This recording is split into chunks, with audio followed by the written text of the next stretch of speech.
Can you believe we survived another day? Another flagging. It's called coming fast at your face. It's so hard to dodge. But luckily, it's good for the pores for you and I in chat, and we get to enjoy it. How you guys doing?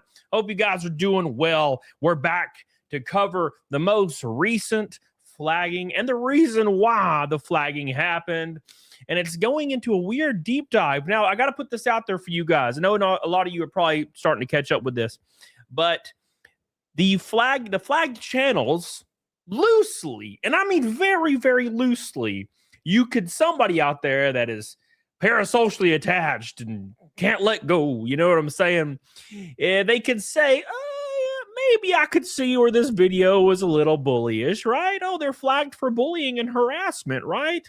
You know, there's somebody out there that's saying that about these flagged channels. Well, this new video that was just flagged today and removed from YouTube had nothing to do with any of that. It was a deep dive into TheQuartering's coffee company called Coffee Brand Coffee. Deep diving what this coffee company is. Where is it from? Who's it registered to? Where was all this money invested? What's going on? This deep dive was taken down immediately. Why? All right. You could use the excuse loosely, even though I disagree, that being like, you're a cook, you're fat, you're pissing dressers. I could understand maybe somebody out there saying, well, that's bully. He's getting bullied. Right? Although I will say that under YouTube's new TOS, fat shaming's not allowed. I don't know if any of you saw that. Okay. All right. So don't call me fat or you're banned. Just letting you know. We don't take too kindly to that shit here. Okay. But anyways, so that being said, this new video has nothing to do with that. So we are going to do a deep dive. We're going to understand why. And we're going to go through previous statements made by TheQuartering of what the coffee company is, which completely are a 180 difference from what's being discovered. Now, you can decide how you feel about this. Okay. But I can tell you how I feel about it. Okay. It reminds me of that, those people out there, you know, who will get an affiliate deal with like an energy company. You know what I'm saying? And they get like 5% on whatever energy drinks they sell. You know what I'm saying? But instead of them saying, hey, I'm working with this energy company, use my code, get 5% affiliate stuff, he just says it's his whole company. All of it's his company. He owns all. It's his. No one else's. He handpicks all the beans himself with his little grubby hands in there. Look at this bean. Great fucking bean right there. And then he packs it himself. And then he sends all of it to the guy that's like the luthier of the coffee. I know that doesn't make sense to a lot of you. And he makes the coffee and then he sends it out to all the customers. And it's all completely above board. None of that's happening, by the way. So we're going to get into it and let you guys know what's going down. So welcome to the show again. I love you. I appreciate you. Hit that like button and let's have a fun-ass time. Shout out to Derek Cuda for the gifted memberships. I love you. I appreciate you. Billy Hatcher, I think Pounder has gotten lowered in the log cow. Thank you, brother. I love you, Billy. And also Billy Hatcher says, he's so smart, he can't even make a sentence. Oh, well, that's how it is. That's how it is. My boy Ruined Leon is in the chat. He says, TheQuartering doesn't want people to know he screwed over the affiliates of his coffee company by moving the process to Amazon, leaving several people in the dark in Discord with no communication. Well, that's not very surprising if that's the case, right? But at any rate, we're going to jump into it. I'm going to give you guys a quick rundown like I always do, catching you up to the whole situation because it's blown out of proportion. All TheQuartering had to do was just not say anything when people called him a cuck. And then I don't think anybody would be talking about it right now. I mean, the keynotes would probably be slopping a little, going hard in the paint because that's what you do. But if you ignore it, no one really cares. Now, if you look at his main YouTube page, all the comments are getting swept to hell and back. They're not there anymore. Every new video is botted likes, botted views, and all the comments are like, wow, I love this so much. And if you look at his community post, all the comments are like, wow, I don't even know what controversy you're talking about, but I support you. What a weird thing. You ever think that's weird? It's like, I don't even know what you did, but I don't care. It's like, do you really? Do you really? But at any rate, we're going to jump into it. So first things first, here's a little recap for all the people in here. So 2 weeks ago, the Keno Casinos put out a 6-hour stream on Kick talking about uncovering the bull The bull. The quartering's bull. What is a bull, you say? Well, a bull is a man that comes over to to your house and breeds your wife and you watch because you're a cuck, right? That's the allegation. The allegation is the quartering's a cuck. They found his bull. They found his Reddit account, which shares the same name as all of his other accounts. And we saw all these posts of him reaching out to all these women trying to bang him. Well, it just so happens that Jeremy's been talking on stream for years about this guy coming over to his house all the time, hanging out with his wife. So if you draw a conclusion, I mean, anybody's going to draw a conclusion, right? You know what I'm saying? Okay. If I left pizza on the coffee table next to my dog and I came downstairs and the pizza was gone, I would be like, you bastard, you dog. How could you? Right? I wouldn't be like, well, somebody could have broke in and ate it and blamed it on the dog, right? You know what I'm saying? It's a little silly. But at any rate, that's what happened. So Keno Casino released that 6-hour stream.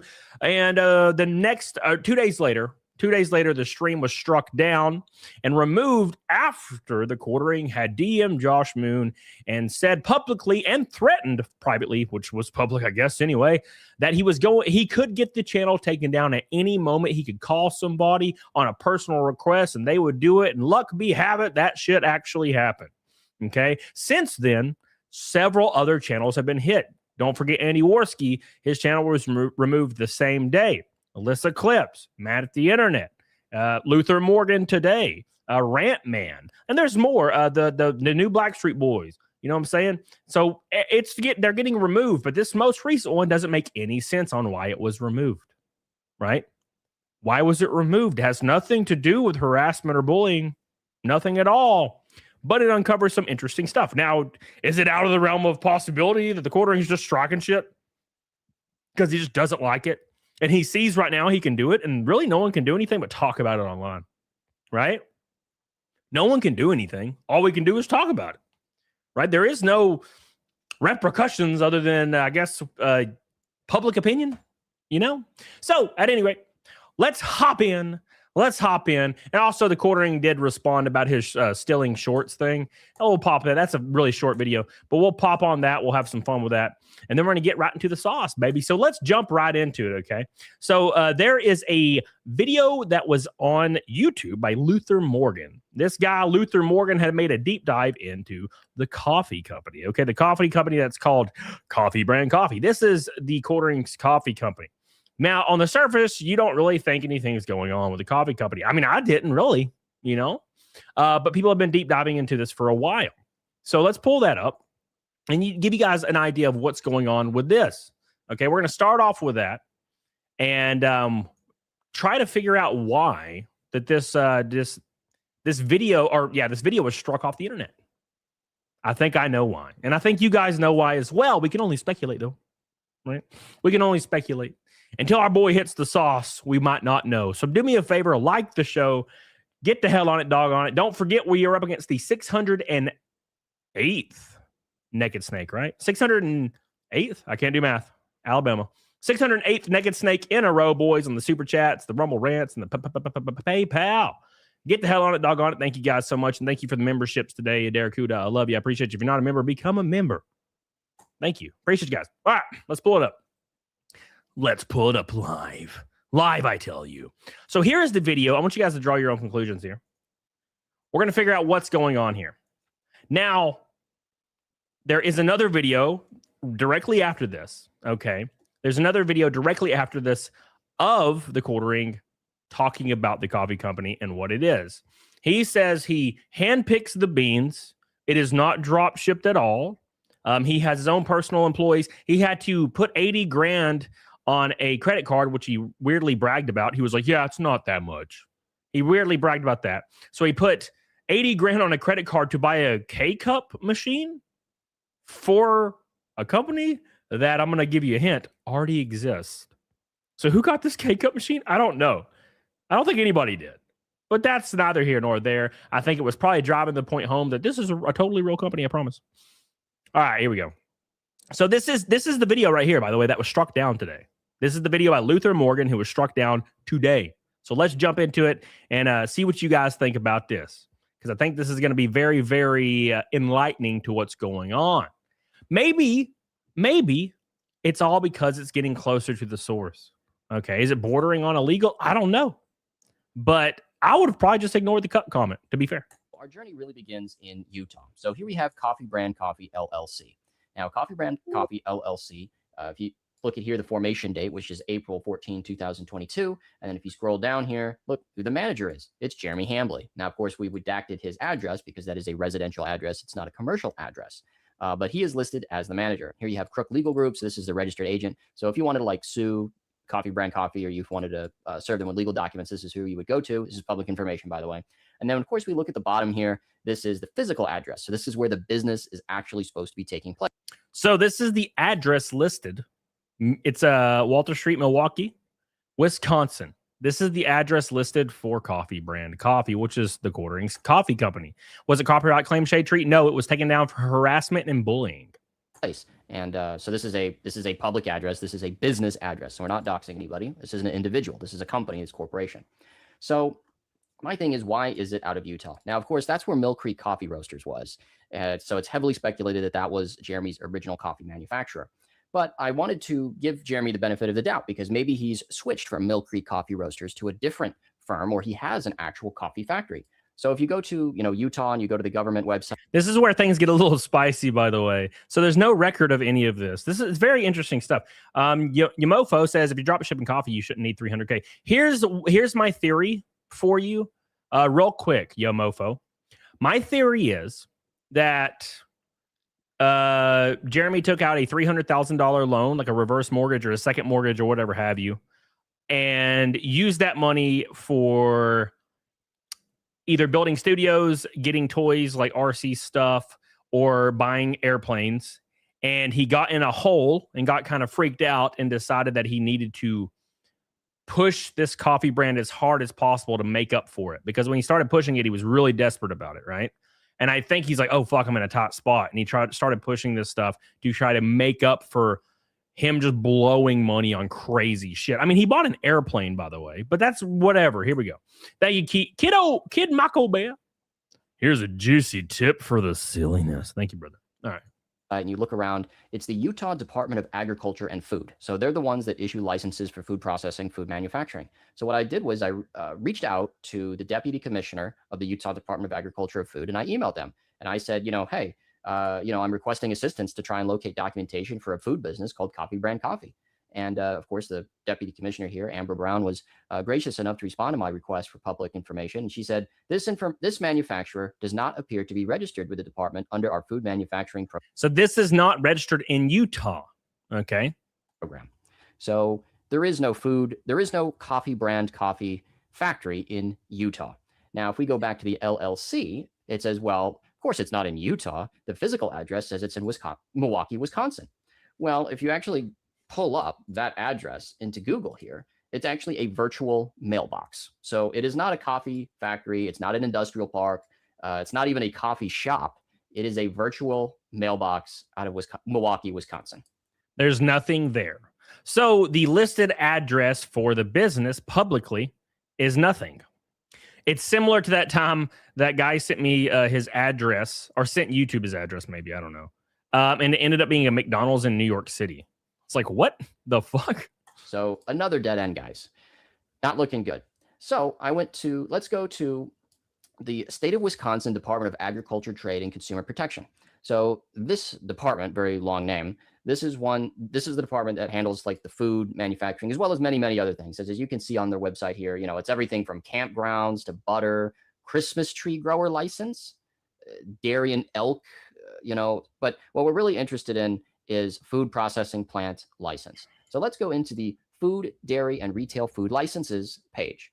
And if we go to the list here, so this is Wisconsin Department of Agriculture, Trade, and Consumer Protection, and we go to the registries and lists. And if we go down right here where it says under food and recreational safety, we can pull up the food processing plant information, which is our next tab. So you go to food processing plant license holders. So if Coffee Brand Coffee is a real business, and if it's a real coffee factory in Wisconsin, it's going to be on this list. So let's get the PDF, shall we? So here we have it, guys. This is the food processing plant licensing holders. Now, these are all business addresses with business names and stuff. There's no personal information on here. This is all public information, guys. So it's 95 pages. And this is everything from giant factories all the way down to your local butcher shop. So let's just do a little Control F search here, and let's type in coffee. So with Control F coffee, there's 83 results.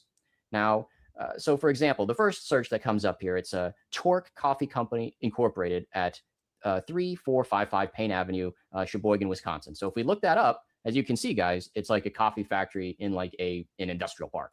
So let's go to the next one just for demonstrative purposes here. So this is Door County Coffee and Tea Company. It's at 5773 State Highway 42, Sturgeon Bay, Wisconsin. So let's pull that one up. Oh, it's like a road. By the way, so the point of showing these other places is showing that they have a physical address, showing they actually have a warehouse, showing they're actually making their coffee. Roadside thing. It's like clearly a commercial thing, but smaller. So let's try another one just for the sake of, oh, and we also have PO boxes in here too. So let's, that's not a real address. So let's go to this one. It's Estes Vu Pretz Coffee Company LLC, and it's a 1250 East Washington Avenue, Madison, Wisconsin. So if we pull that one up, look at this. It's a very small coffee shop. So the reason why I say this is there's everything from giant industrial firms to kind of bigger sized commercial firms, all the way down to your local coffee shop. So, you know, Jeremy can't say, oh, well, I run a small operation, it wouldn't be on there. No, it's all sizes of coffee shop. All right. So if we go through this whole list, it's 83 firms. If we do Control F and go coffee brand, 0 results. So there's 0 results for coffee brand.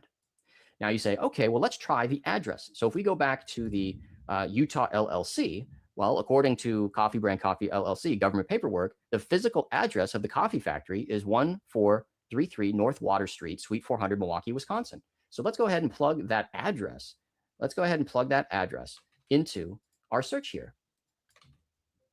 Oh, would you look at that? There's no food processing plant license holders at that address. So, and if you search every other address, it's almost as if it doesn't exist. You bring up a great point, brother.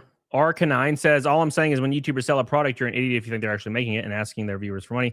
Don't they all? Yeah. So that's, you completely hit it on the head with that, brother. You are 100% right. Hence the whole thing. Okay. Hence why everyone's confused.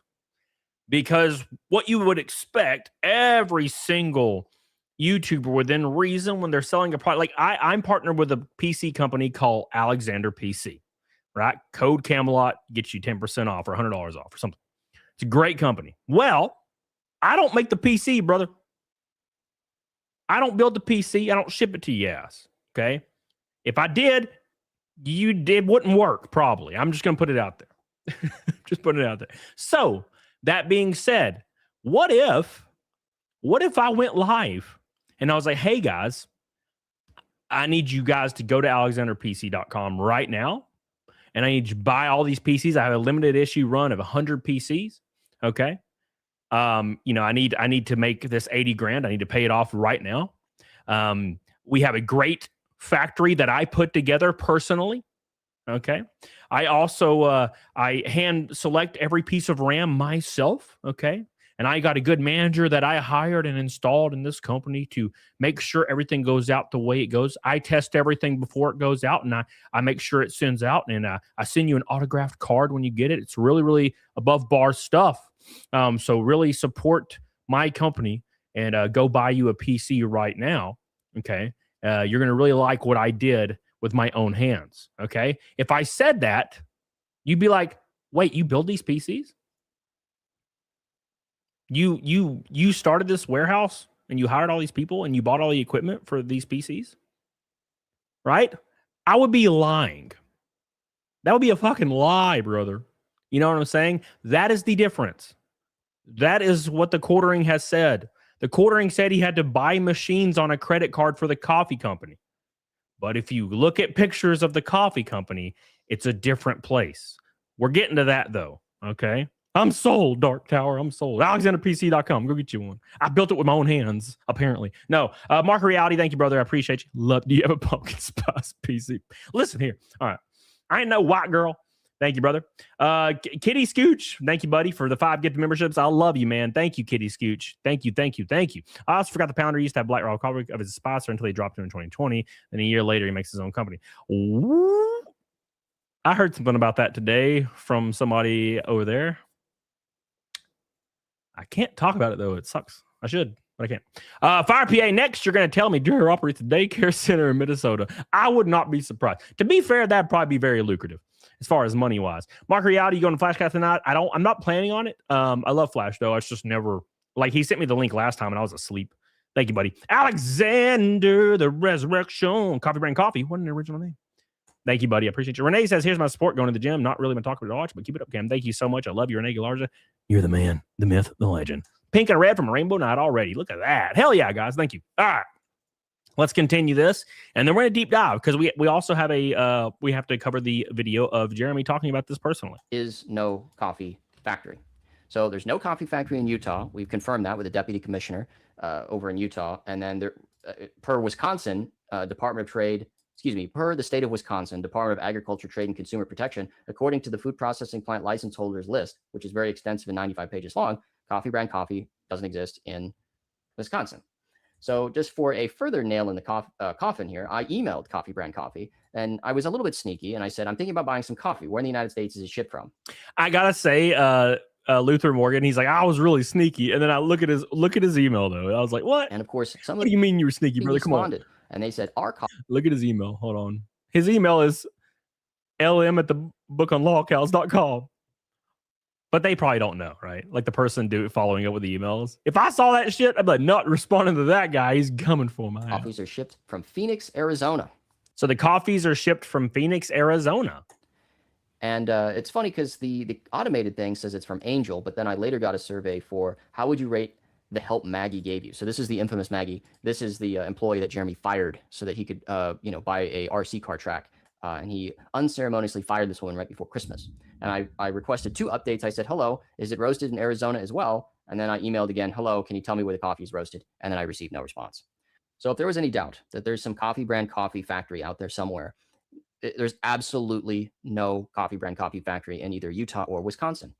So, I don't know what Jeremy's talking about when he says that it's a family business, that he has a coffee roaster, this and that. He doesn't. So what does he have? That's important, guys. So a lot of you are probably like, well, who cares where it is or what it is or how it is, right? And I totally understand where you're coming from with this.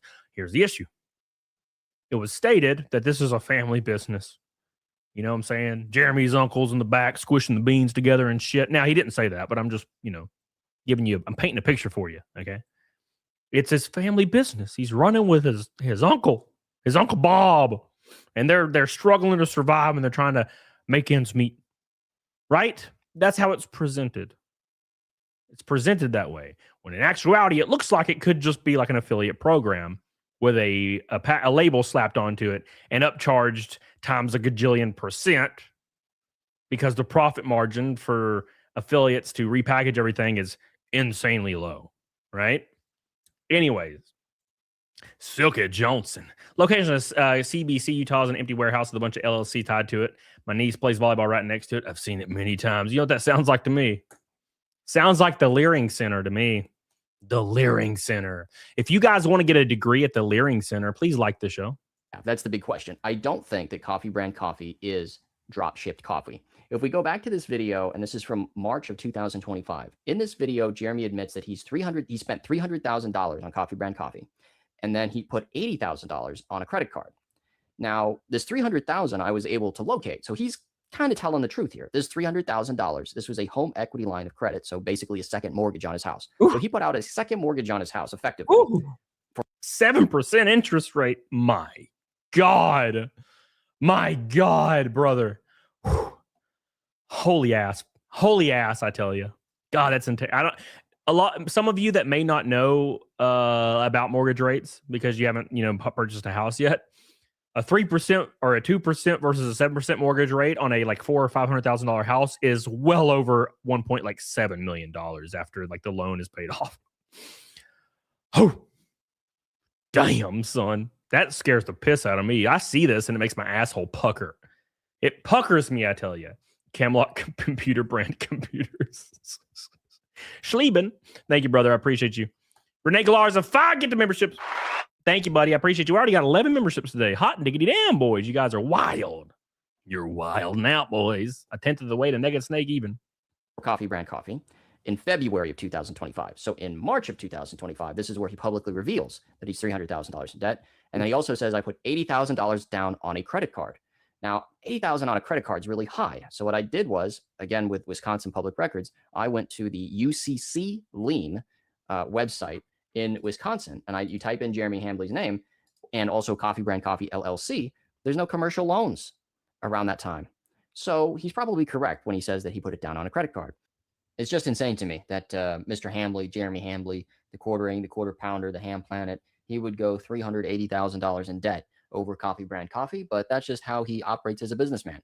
And I think that we've adequately demonstrated using public search tools that there is no coffee factory in Utah or in his home state of Wisconsin where he lives, where he operates his business from, according to the business records. So I would say to Jeremy Hambly and to Coffee Brand Coffee, tell me the name of the coffee company. Send me an email with the food processing plant license or the food manufacturing license, and then we can put this all to bed. Where your coffee factory. I honestly think, I mean, you know, like things are already popping off, right? I actually think, I don't know if I would go as far as saying that this is all a ruse, okay? But I will say that this would be a very easy bug to squash if Jeremy just like said, here is where it is, calm the hell down, and it was there. I think that would calm everything. That would be an easy fire to put out. Here's the issue, though.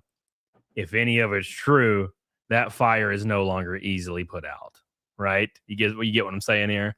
That's the biggest issue is, wait a second. You know what I'm saying? Wait a second. By the way, Luther Morgan put out another video that we're gonna look at as well. This is the same guy. He put out a video right after his was removed, which is interesting to me. Also unrelated, kind of related. The fact that lost my train of thought. No. Okay. Yeah. Mudahar. Okay. Sorry.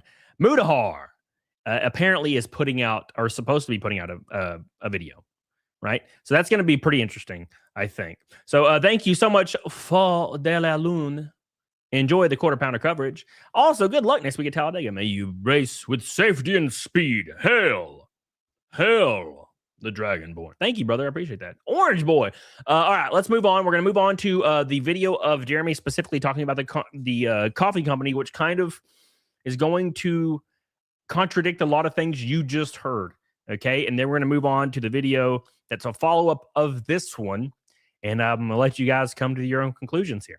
Okay, before we continue, big shout out to all the boys. I love you and I appreciate you, and I'm thinking about you every day and night.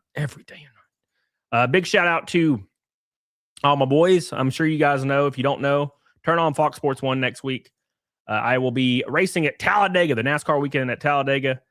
I'll be in the Law Cow car. Coincidentally enough, as we talk about a rising star in the Law Cow world, we'll be in the Law Cow car next week with Upstate Games, R&R on their Happy Punch, as well as Red Hot, ODA, Alexander PC, Southeast Game Exchange, Bubba Podcast, and Allied Cloud. Appreciate you guys so much. All right, here we go. All right, turn on to Fox. See it up. Have some fun. Watch me probably wreck. Talladega, you bastards. How could you? All right, so here's the next one. The next one for your viewing pleasure, my friends. But first, let me share something first before I do anything here. Before I do, son of a bitch, I'm boomering, bro. I'm boomering hard as hell. Okay, cool. There we go. Boop. Boop, boop, boop, boop. All right, we got it. Thank you. Chati, thank you, baby. Love you. Appreciate you. Ludwig says that Jeremy is now 100% auto-filtering comments to delete comments. Hundreds of accounts mysteriously no longer leaving comments. Well, we already saw that yesterday. He was deleting comments off of his community post, which is very, very interesting to me. Okay, very, very interesting to me. And we talked about this last night, so I won't get into it. But the reason he posted that on his community tab is because a lot of people, and you can look at this in the comments, a lot of people are like, I don't even know what the controversy is. I support you. He was using that. Okay, he was using that to make himself feel a little affirmed, because no other social media app is making him feel affirmed right now. See, he went to his community tab. Thank you, Rene Galarza. Another 5 gifted memberships. There we go. Thank you, buddy. I appreciate that. Rene Galarza. All right. Thank you. We got 17 today. Shout out to the boys. All right. Let's check out this one right here. Now, this one's going to be a similar thing. He's talking about the coffee, and we're going to kind of point out any inconsistencies we see. Okay. But I did do this. This isn't public yet. I mean, you'll know it now. I'm trying to raise the money to do it. So I put out our tangerine orange coffee, cherry cordial, freeze-dried strawberries, challenge coin, plus a free gift, plus a hand-signed letter thanking you from me to help us raise the money to do it. A hand-signed letter, by the way. Hand-signed letter. Can you imagine? Look, I'm just putting this out there. Who wants a hand-signed letter? You guys don't want to hand-sign anything from my dumbass or anybody's dumbass, for rather. Okay? That's where we get into the YouTubers thinking that they're a little bit more than they are, right? Okay? A little bit more than... Although there's autographs of me on eBay for some reason. For like $3, the market's pretty good. No, we're rocking and rolling. I only made 1,000 of them. That's it. They'll be signed, numbered. You'll be the first one to get our... He only made one... Listen to the terminology, everybody. Listen to the terminology, okay? I only made 1,000 of them. I put out this brand. This is where the issue is starting to crop up a little. I. When in actuality, it's looking like it's a repackaged brand and the orders just get sent somewhere else and get shipped somewhere else. And it's all off-site, out of sight, out of mind. Spring flavors, you'll be the only one to get our freeze-dried strawberries. And we only made 1,000. And if you want to go to coffeebrandcoffee.com and help us tell this dickwad we don't need you anymore. Hambly needs to take a speech class to get away from his ums and his likes. Very, very desperately. Irikias lies. I have a signed Naked Snake tank top. Well, that's different. That's different. Damn you. Thank you, brother. I love you, man. Thank you. Fifth of the way to Naked Snake with Irikias joining the team. Thank you, buddy. Please do. I'm gonna put it's linked in the description, but you can just go to coffeebrandcoffee.com. I think it's right on the homepage. Founders Vault Pack, it's called, and you can pre-order it now. It's gonna ship in just a few weeks. I need to sell all 1,000 of them to pay for this stuff. We need more equipment than just the K-Cup machine, but we need more equipment. What kind of credit line do you have in that thing? My credit card actually has no limit. I've put like $300,000 on my credit card before. This is this humble brag thing. Humble brag. Where he's like, oh, it's no big deal. Just a gajillion dollars. You know, I'm so fucking rich right now. You know, this is a very, very common character trait I've noticed over covering this the last couple of days. Anything about money. Oh, yeah, dude, you know, like just no, I have no limit. I can buy like a jet if I want to, you know what I'm saying? Because I'm just that like awesome and amazing. And you couldn't understand because you're a normie ass pleb. You hear me? You hear me, Richard Harrison online? You're a normal ass pleb. Trash Panda, normal ass pleb. Def Cracker 300K HELOC reference? I think so. Hipster says Melanie Mac on the work trip with Durr or the Jubal. Oh, shit. Come on now. Look, have some respect for Melanie. That shit ain't happening. Okay. As much as old Hambly would like, that's not a thing. It's not a thing, brother. Imagine the smell. Wow. Yeah. I put for all the stuff we sent to Amazon, that was like $75,000. And then this K-Cup, the rest of the K-Cup stuff we need is going to be $80,000. So it's all sitting on my credit card right now. So please pick up a Founders Vault Pack today. Our coffee is hand roasted, small batch. It's absolutely delicious. And you're going to get a free gift, the challenge coin, the signed numbered letter. And our small batches, hand picked by Jeremy himself. Our facility will now just handle everything if we can sell that out. Our facility will just handle it's his facility, right? So yeah, I'd like to pay that off as quickly as possible. But I had to use my credit card because I'm like, I can't miss Mother's Day. Mother's Day is our biggest sale of the year. Right. So like I can't miss Mother's Day. Our biggest sale of the year. I don't know for a fact that it was politically related, but I don't want to smear them. Guess, right. I don't want to smear them. I'm not going to name who they were. But just know now that if you pick up that Founders. So here, if you guys are understanding what's happening here, this is I'm getting canceled by this organization, therefore buy my stuff because we need to fight them by giving me profit margin, right? Okay. We need to fight these guys over here, the big companies, the shadow companies and corporations, by giving me more profit margin, right? This is a very common tactic all over YouTube, right? Shit, I've probably done it. You know? Hey, we're trying to fight against the bad guys. Super chat. At least $8,000 right now. You hear me, Sean? Okay. Vault pack. Nobody else is touching anything from soup to nuts anymore. So that's the last piece we need. Actually, I'm working on a coffee scrub too for the ladies, and we have to buy a machine for that too. Oh, We have to buy a machine for that. We have to buy a machine for that. coffee This is all going to be very interesting in a second. I promise you guys, because I'm going to pull up something here in a second. scrub, like actual For your skincare? face and feet and hands. Yeah. Right. So it uses our coffee. It has no seed oils. It's certified organic. And Jeremy's like, yeah, I definitely won't be using it, as you can see, but it's fine. we're going to make it ourselves. The machine for Very that, nice. which is also on a credit card, was $15,000. And now we just have to dial in the recipe with our coffee. So You hear how the rhetoric is? You guys understand? You guys are kind of getting the jive here, right? We're working on it. He's implying that he's in the warehouse, like working on this. He's working on the blends himself. He's working on all this himself. When it turns out that he's probably never even been to the warehouse, if there even is one, right? That's kind of. I think the whole. If I can sum this up in a sentence, the allegation is you were sold a lie. I hope people will go over to coffeebrandcoffee.com right now and pick one of those founders packs up. It would mean the world to me. Jeremy, I bought 2 pre-orders supporting my fellow Wisconsinite. Thank you so much. I'm going to shuffle up the numbers too. So if you buy later today, you might still get number 1 or a low number. But yeah, please go over there and pick it up. I could use your help. I don't like bagging, but it's great value. It's a Somebody said, is that the same thing she did with the cookies? Yes. Similar. That's kind of where the idea is coming from. Right? Same stuff with that Pokemon did, right? Now here's the difference between people like Tim Pool. They openly say that this is this other company making their brand and then they sell it. That's the difference. All right. Here's the issue. A lot of people are like, well, like whatever. And you're right. Okay. A lot of people do. I mean, I do this with Alexander PC, right?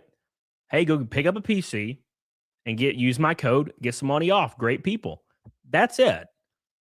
But if I started saying that, hey, buy a PC, our warehouse is really clean. We just got a new guy on staff that's building the PCs. I've been picking all like the parts to make sure they're high-end parts, all from great reputable dealers. I've been in the warehouse myself doing all of it, and we're working on a new special deal just for you guys that I've handpicked. You would start to think that I was heavily involved. I was there, I was working, and I was receiving a high profit margin from all these things. And I loosely had leadership or a large investment in the company or a leadership role or a majority role. You would think that. And then what if you found out it's like, oh, this is literally just an affiliate program that he's making like 5 cents on per sale or 5% or something? You'd be like, what the fuck? That's weird, right? Especially if I got hundreds of thousands of dollars in sales. And then you found out. You'd be like, whoa, some bullshit. You know what I'm saying? I think that's the idea. It's a little high price, but that's so we can buy the machinery. If I sell all 1,000 today, that pays for the K-Cup. Plus, you're going to love, chat will tell you love the coffee. Love the idea, Jeremy. Yeah. So now, basically, we're going to have, so I'm building a new office, which is what I was selling those Trump cookbooks for. So now we're going to have, I'm thinking about making the office bigger, Right. so that I can just do everything myself. It sounded like you said cookbooks. Cookbooks, well, whatever you want to call them. Whoa. This is like foreshadowing. Weird Rose says, Jeremy, I'll buy if you could get Luke to read Mandibles. Luke, just tell him you're going to read Mandibles. I'm never going to read Mandibles ever. I don't know what Mandibles is. I don't care what it is. I'm not doing it ever. Yeah, dude, you've been begging the last 10 minutes. I'm sorry. I'll move on. Jesus. All right. Well, I got screwed. And Right. yeah, I'm very nervous about having that much money on my credit card. Like, that's a lot of dim. Yeah. So you know what that means, chat. You better open your wallets right now. So he don't have to be in debt. Speaking of opening your wallets, thank you, Moromi, for opening your wallet. I love you. 5 gifted memberships. Shout out, brother. Thank you. Hell yeah, boys. 22 today. Hell yeah, guys. All right. That's a lot of money on the credit card. That's a lot. Yeah. Even if I could pay it off, half of it, I think that would be very helpful. Okay. So let's get to the next story. And then the coffee tour will be fun. I was going to send Maggie out there too. Maggie's going to go. I was telling him I was going to send you out to, handle some business for coffee. Yeah. She's going to help us. The begging work, place my first order. You're going to love it. Our coffee's awesome. It's not like, dropship YouTuber coffee. We actually roast everything and we hand flavor our coffee, everything. So Interesting. Thank you, Revan's Padawan. Yeah. If I could sell out today of all 1,000, that would be amazing. Let's go. Yeah, let's go. Jeremy has more on his credit card than my entire mortgage. Good grief. I know. That's what I'm saying. Like, a business partner was like, what are we going to do? And I said, because if we miss Mother's Day, we miss like the biggest sales day of the year for us. And I'm like, well, I guess I'll just fuck up my credit. Like, I don't know what else to do. Like, I'm not going to miss Mother's Day. And when is Mother's Day? When is that coming up? May. That it doesn't fuck up your credit to put something on a credit card, right? I mean, it might fuck up your debt to income ratio. I don't think that would really affect your credit score. I could be wrong though. Could be wrong, brother. It's like May 12th, right? Got it. But like, in order to make 20,000 K cups and all this kind of stuff takes time. And then I'm going to have Amazon do the shipping. So people get free shipping, even better. But it takes Amazon like 5 weeks just to check it in, which means I have to send everything by like April 1st to have any chance of actually. He has to send everything personally, right? Really before April 1st. Like, I have to get 5,000. I'm only making 5,000, but I have 5,000 boxes waiting to be sent to Amazon and I need to get them sent. So, that's going to be a huge problem for me, but I'd rather get the boxes out there and make no money on them than miss the holiday. Cause that's a lot of new potential customers. Don't put the machine in the basement. I don't want any cat pee in my K-cups. Joke's on you. My cats pee all over the house, regardless of level. Oh, No, hey, I'm happy to report Pissgate 2025 has been solved. really? By the way, if you guys aren't following, people are like, hey, don't put the K-cup machine in the basement. They're under the impression that this is just all at his house or something. It was the pheromone plugins. Oh, So you we have had- pheromone plugins? We had pheromone plugins to help calm our cats down, Right. because they were puking everywhere. Interesting. That's a very interesting choice. It's like, I'm going to get all these pheromone scented Glade plugins that make your house smell like warm piss. I don't know, man. It sounds kind of like an excuse. Like, so your friends come over, man, your house smells like piss, brother. Oh, don't worry. It's the Glade plugins. It's to make our cats feel comfortable. It's not real piss. It's not my piss drawer. Okay. Just don't open it. Second one down. Don't open that drawer. Okay. Just saying, important documents in there, not piss. Don't open it. Hey, do me a favor, like the show, please. Thanks, guys. Yeah. And I unplugged them all, and then I locked the Little Miss pee pants in the bathroom, and then aired the house out. And she's Right. now been out for a week, and there's been no new pee. Let's go. Yeah. So she gets to live. It's great. There's a link to the Founders Vault packets in chat. It's also in the description. So I'm hoping we can just move all 1,000 today. Very exciting show there. I'm so excited about how exciting that show was. Now, granted, I think a lot of people are starting to get the idea, though. They're like, this is awful. Okay. This is bad. So here is the representations presented by Mr. Moon himself. This is the representations made in that video to give you guys kind of a good little recap of the position here. Everything else is basically vertically integrated. The only outside step is K-cup packaging. The coffee in the K-cups is ours, but we roast it. Repeated as we actually roast it. Our coffee is hand-roasted small batch. We hand flavor our coffee. Orange, tangerine, black cherry, cherry cordial, plus freeze-dried strawberries as a pack add-on. It's not like drop ship YouTuber coffee. Buying an 85,000 K-cup machine. Nobody else is touching anything from soups to nuts anymore. Planned coffee face, hand, foot scrub uses our coffee, no seed oils, certified organic. Also made $15,000 on the machine they're making, or they bought. Limited 1,000 units, hand signed, challenge coin, free gift fulfillment. There you go. So let's move on to the next thing because it keeps rolling downhill. Billy Cock and Bull Coffee, Cat Piss Coffee. Cock and Bull Coffee. Well, that's a good name. It's a good name. What the fuck is hand flavored coffee? You just don't wash your hands for a week. And then you put it in the beans and make sure they're wet and you just wring your hands out. Okay? You just wring your hands out like you just saw a fucking 14% interest rate. You know what I'm saying? You fucking get it in them guts, reminding you, like you said, oh, yes, I sure will. I sure will, my friend. Let me pull this thing up real quick, and then we're going to move on. Yeah. This one's on the forums. Yeah. They gave a lot of evidence for this. A lot of evidence for this. All right, here we go. So this is just for you guys. This is on the forums right here. So this is going to kind of explain a lot of things. You guys ready? Definitive Proof Coffee Brand Coffee and Player One Coffee are roasted by the SJW company Mill Creek Coffee Roasters of Salt Lake City. This is a picture of the coffee brand coffee right here. As you can see from Mill Creek Coffee, it's the exact same place, the same order of machines, the same red right there. But luckily, in their picture, they had the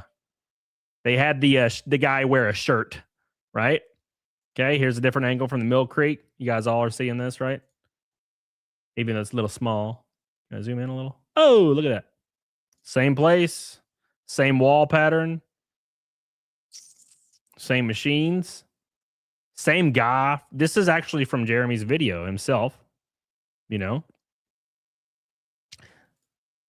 Same guy. This is Mill Creek Coffee.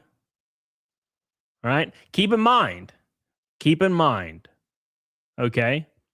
Keep in mind that the coffee company themselves, which Jeremy says that they make everything in-house.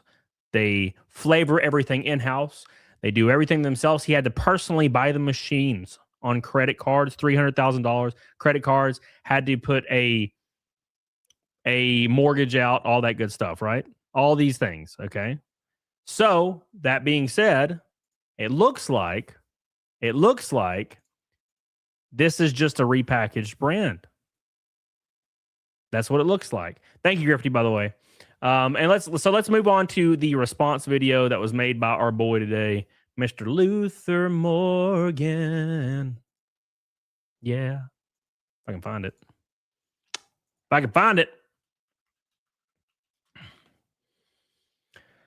Here it is. All right. So this is his response video, Luther Morgan's response video for you guys. This is the guy that just got his video flagged down looking into these things.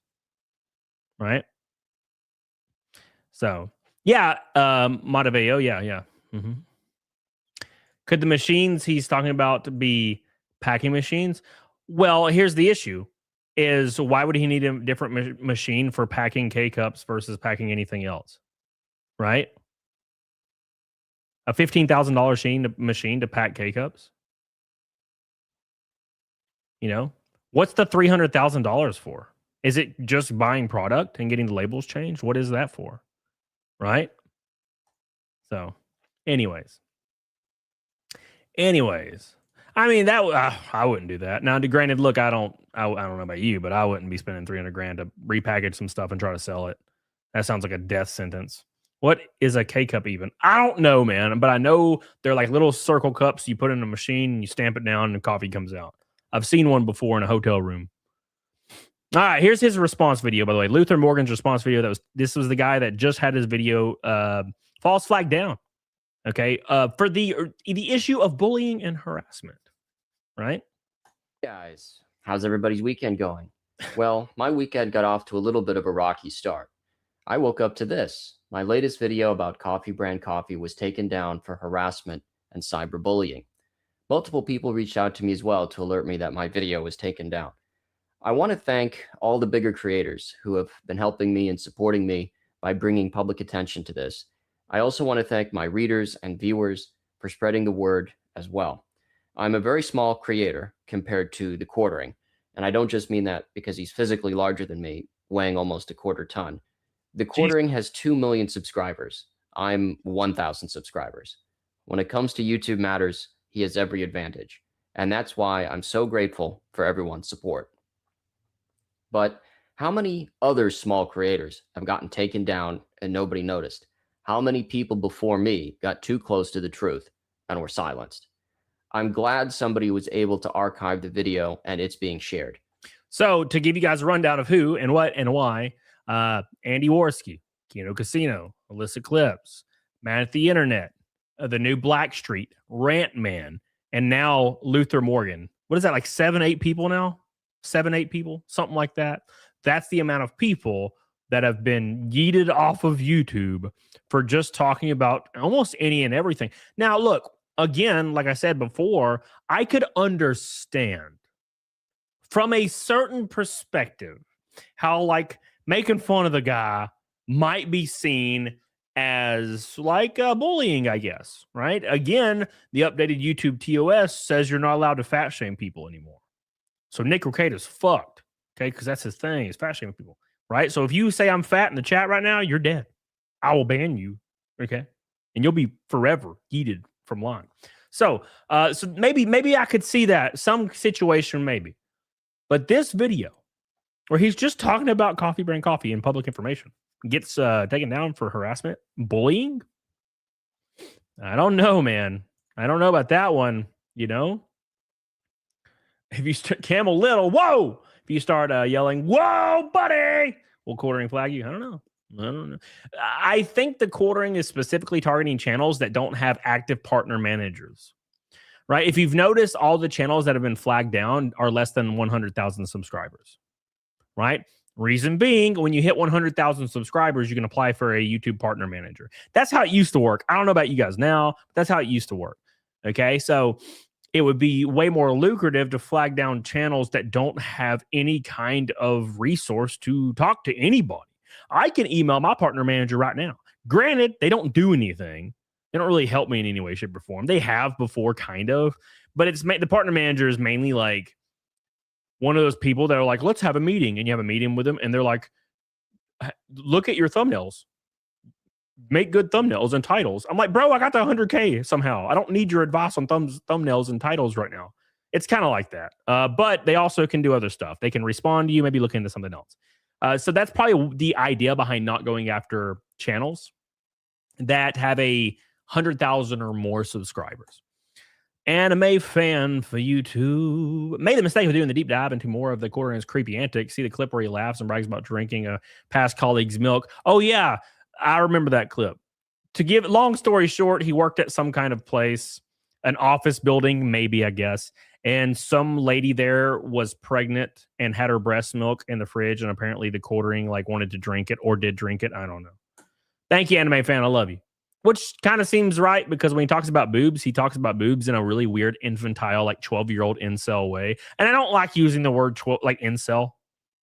But when you're like, bring your wife's big old boobies over, her big old massive juggy boobs. I'm like, what the fuck are you doing right now? You sound like a 13-year-old. They just discovered jugs and boobs, right? Her big fat titties. Bring them over. Bring your wife's titties over. Not my wife's. That's in the other room. Fuck her. I'm talking about your wife's titties. Okay. He's Homelander without all the muscle mass. All right. So we're going to move on to, oh, no, we got this right here. We should probably finish this video, right? Please attribute it to me, of course. But this is bigger than Luther Morgan. This is bigger than Luther Morgan's copyright or intellectual property. This is about the truth. This is about transparency. And this is about false advertising, consumer protection, and food safety. And it's about free speech. I don't know if the Quartering took my video down. The reason why the video was taken down was because I said Hambly's email was, I poop my pants at Walmart. And that was cyberbullying and harassment. Now, you might say maybe it was an automated system. Well, I made that same joke in a video 2 days ago, and it's still up, my lolcow triple header video. There's no way in absolute hell saying a fake email would get your video taken down, bro. I released a video like 3 or 4 or 5 years ago. Shit, it's been a long time. Of a conference call with GameStop presidents and GameStop leadership on the call, telling the employees they were shit out of luck about the COVID thing, and they're not going to pay them. And if they get sick, they're fired. You know what I'm saying? And it got privacy complaints, but it never was taken down. If anything would have broke been hurt, like considered bullying or privacy complaint that would take a video down, it would be that one, right? Not because you said a fake email. And I'm agreeing with him. That's insane, right? I have since blurted out. In addition to asking how Mr. Hambly's weekend is going, people need to be asking, why won't you show us your food manufacturing or food processing plant license? This is supposed to be a public document. We're not asking for you to dox your employees. We're not asking for your private finances. We're asking what we're entitled to as consumers. Because you've said you handle everything in-house, like roasting the beans. You've talked about purchasing equipment, implying you have a factory. You've even referred to it as a family business and how you're responsible for employees. I'm going to keep asking. Yeah, so I'm sure you guys are already well aware, but businesses are supposed to be public, like public knowledge, all that good stuff, right? So that's kind of what this is alluding to. Where is the coffee factory, Hambly? I imagine more people will also be asking that question as well. Thank you for watching the video. So this is very important, right? Now, again, putting this out there for you guys, okay? And I'm sure a lot of you guys are starting to understand here. A lot of these things could be squashed immediately. Now, the flagging and shit, you're fucked.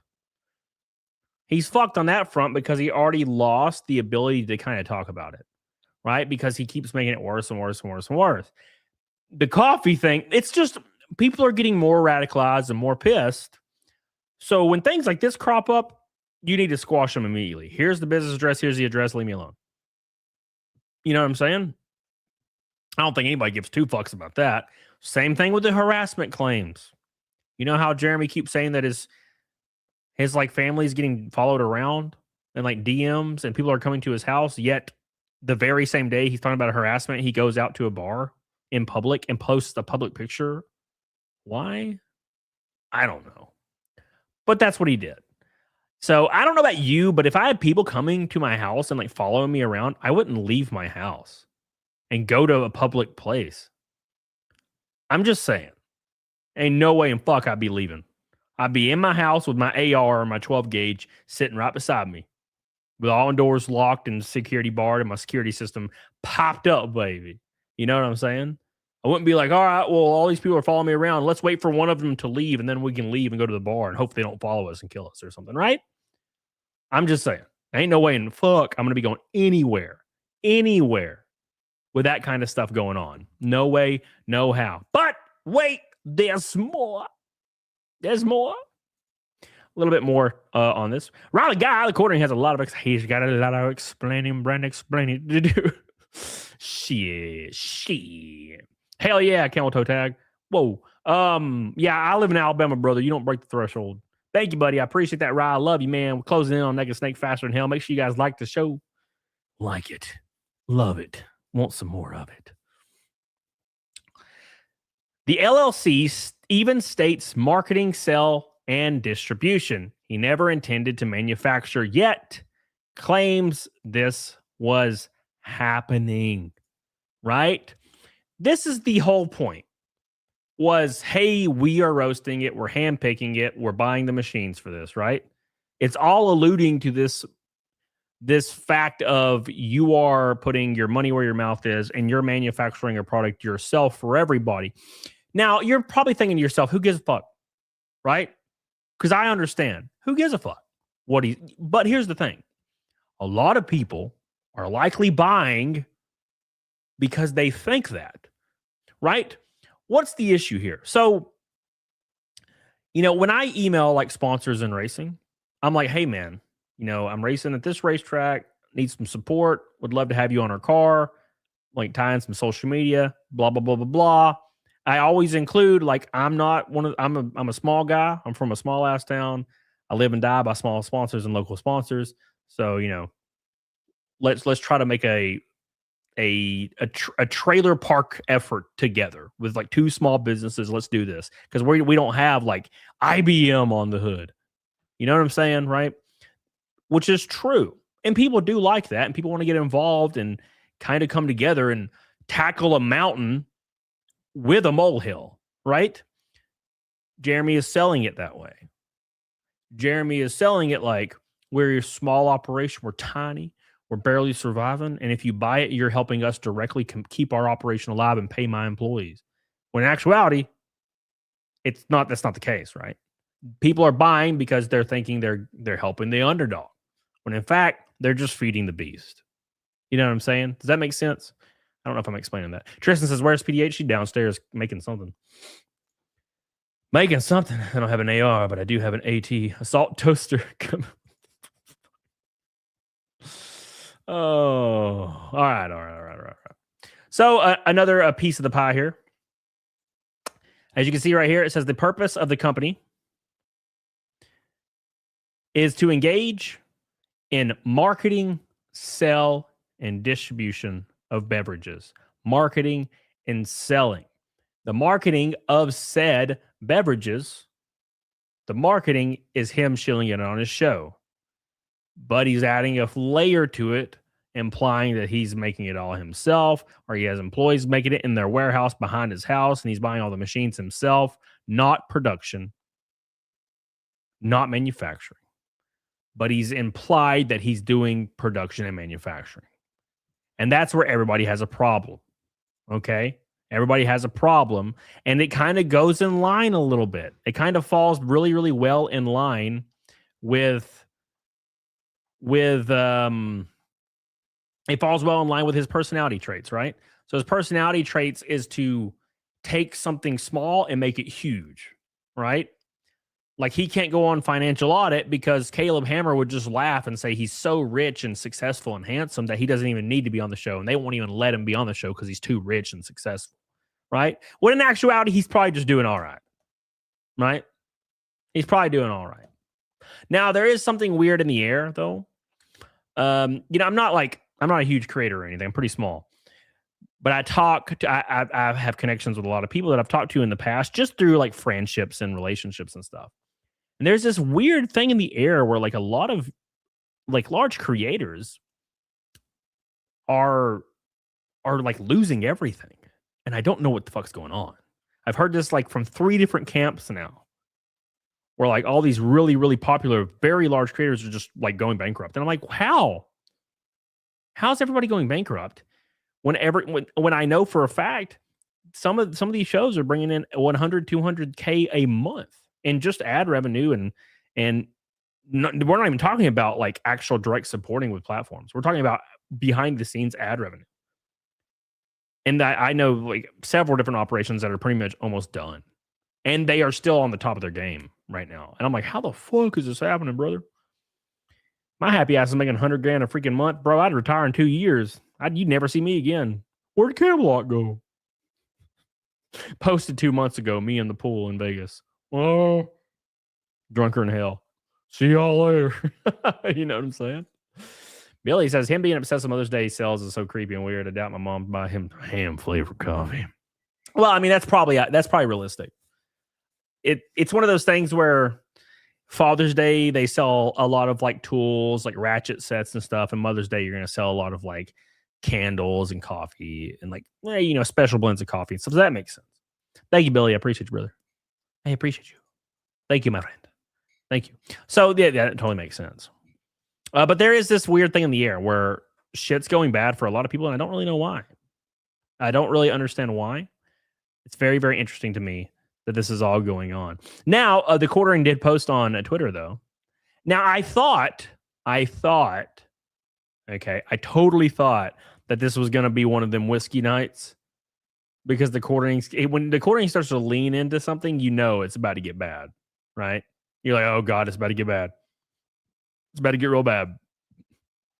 But if I was, for example, and I'm not talking shit about his wife at all. I'm saying if I was his wife, I would be like, we drinking tonight? And he's like, yeah. And I'm like, give me your phone. Give me your phone. You know what I'm saying? Give me your phone. I'm going to put this shit away and we're going to drink. Right? That's what I'd do. That's what I would do for sure. For sure. 100%. Ain't no way, no how I'm using my damn phone. If I'm like that, if I'm one of the guys that on my phone, I immediately go to Twitter and start saying some crazy shit. Yeah, somebody take my phone away from me right now. Right now. Get the hell on it, diggity doggone it. Okay. Anyways, let's go. Let's move on a little bit. Let's find out some more sauce. Some sauce. I found out something very interesting today, but I can't really speak on it. But maybe one day I will. I'll ask the company I talked to today about. It's very deeply tied into this, by the way. I talked to a representative of a company that's tied kind of loosely into this thing we've been talking about.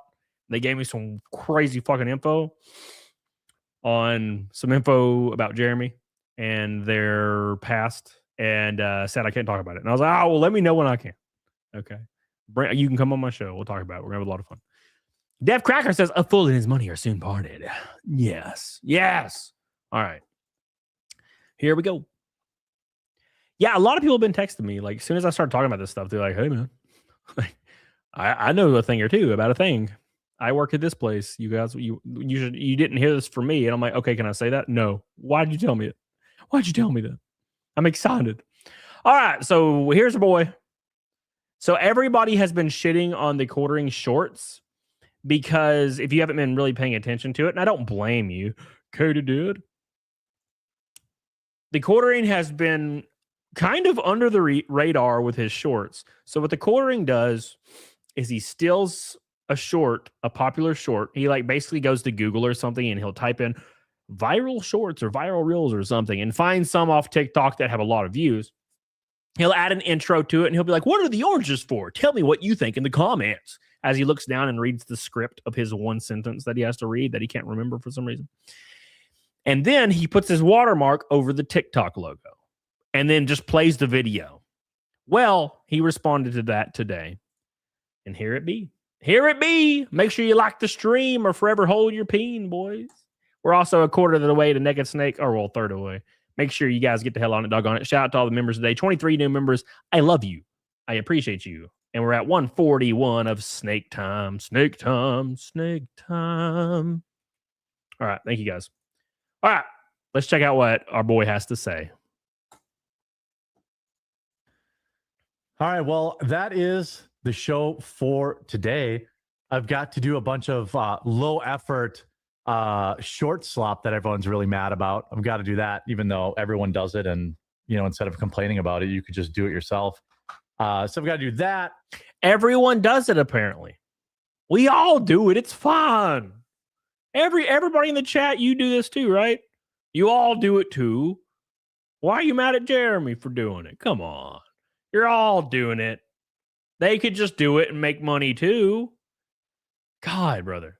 It's the most frustrating thing about all this is not being able to like retain any advice, anything, right? I can't retain any of this at all. Can't do it. Sorry. Right?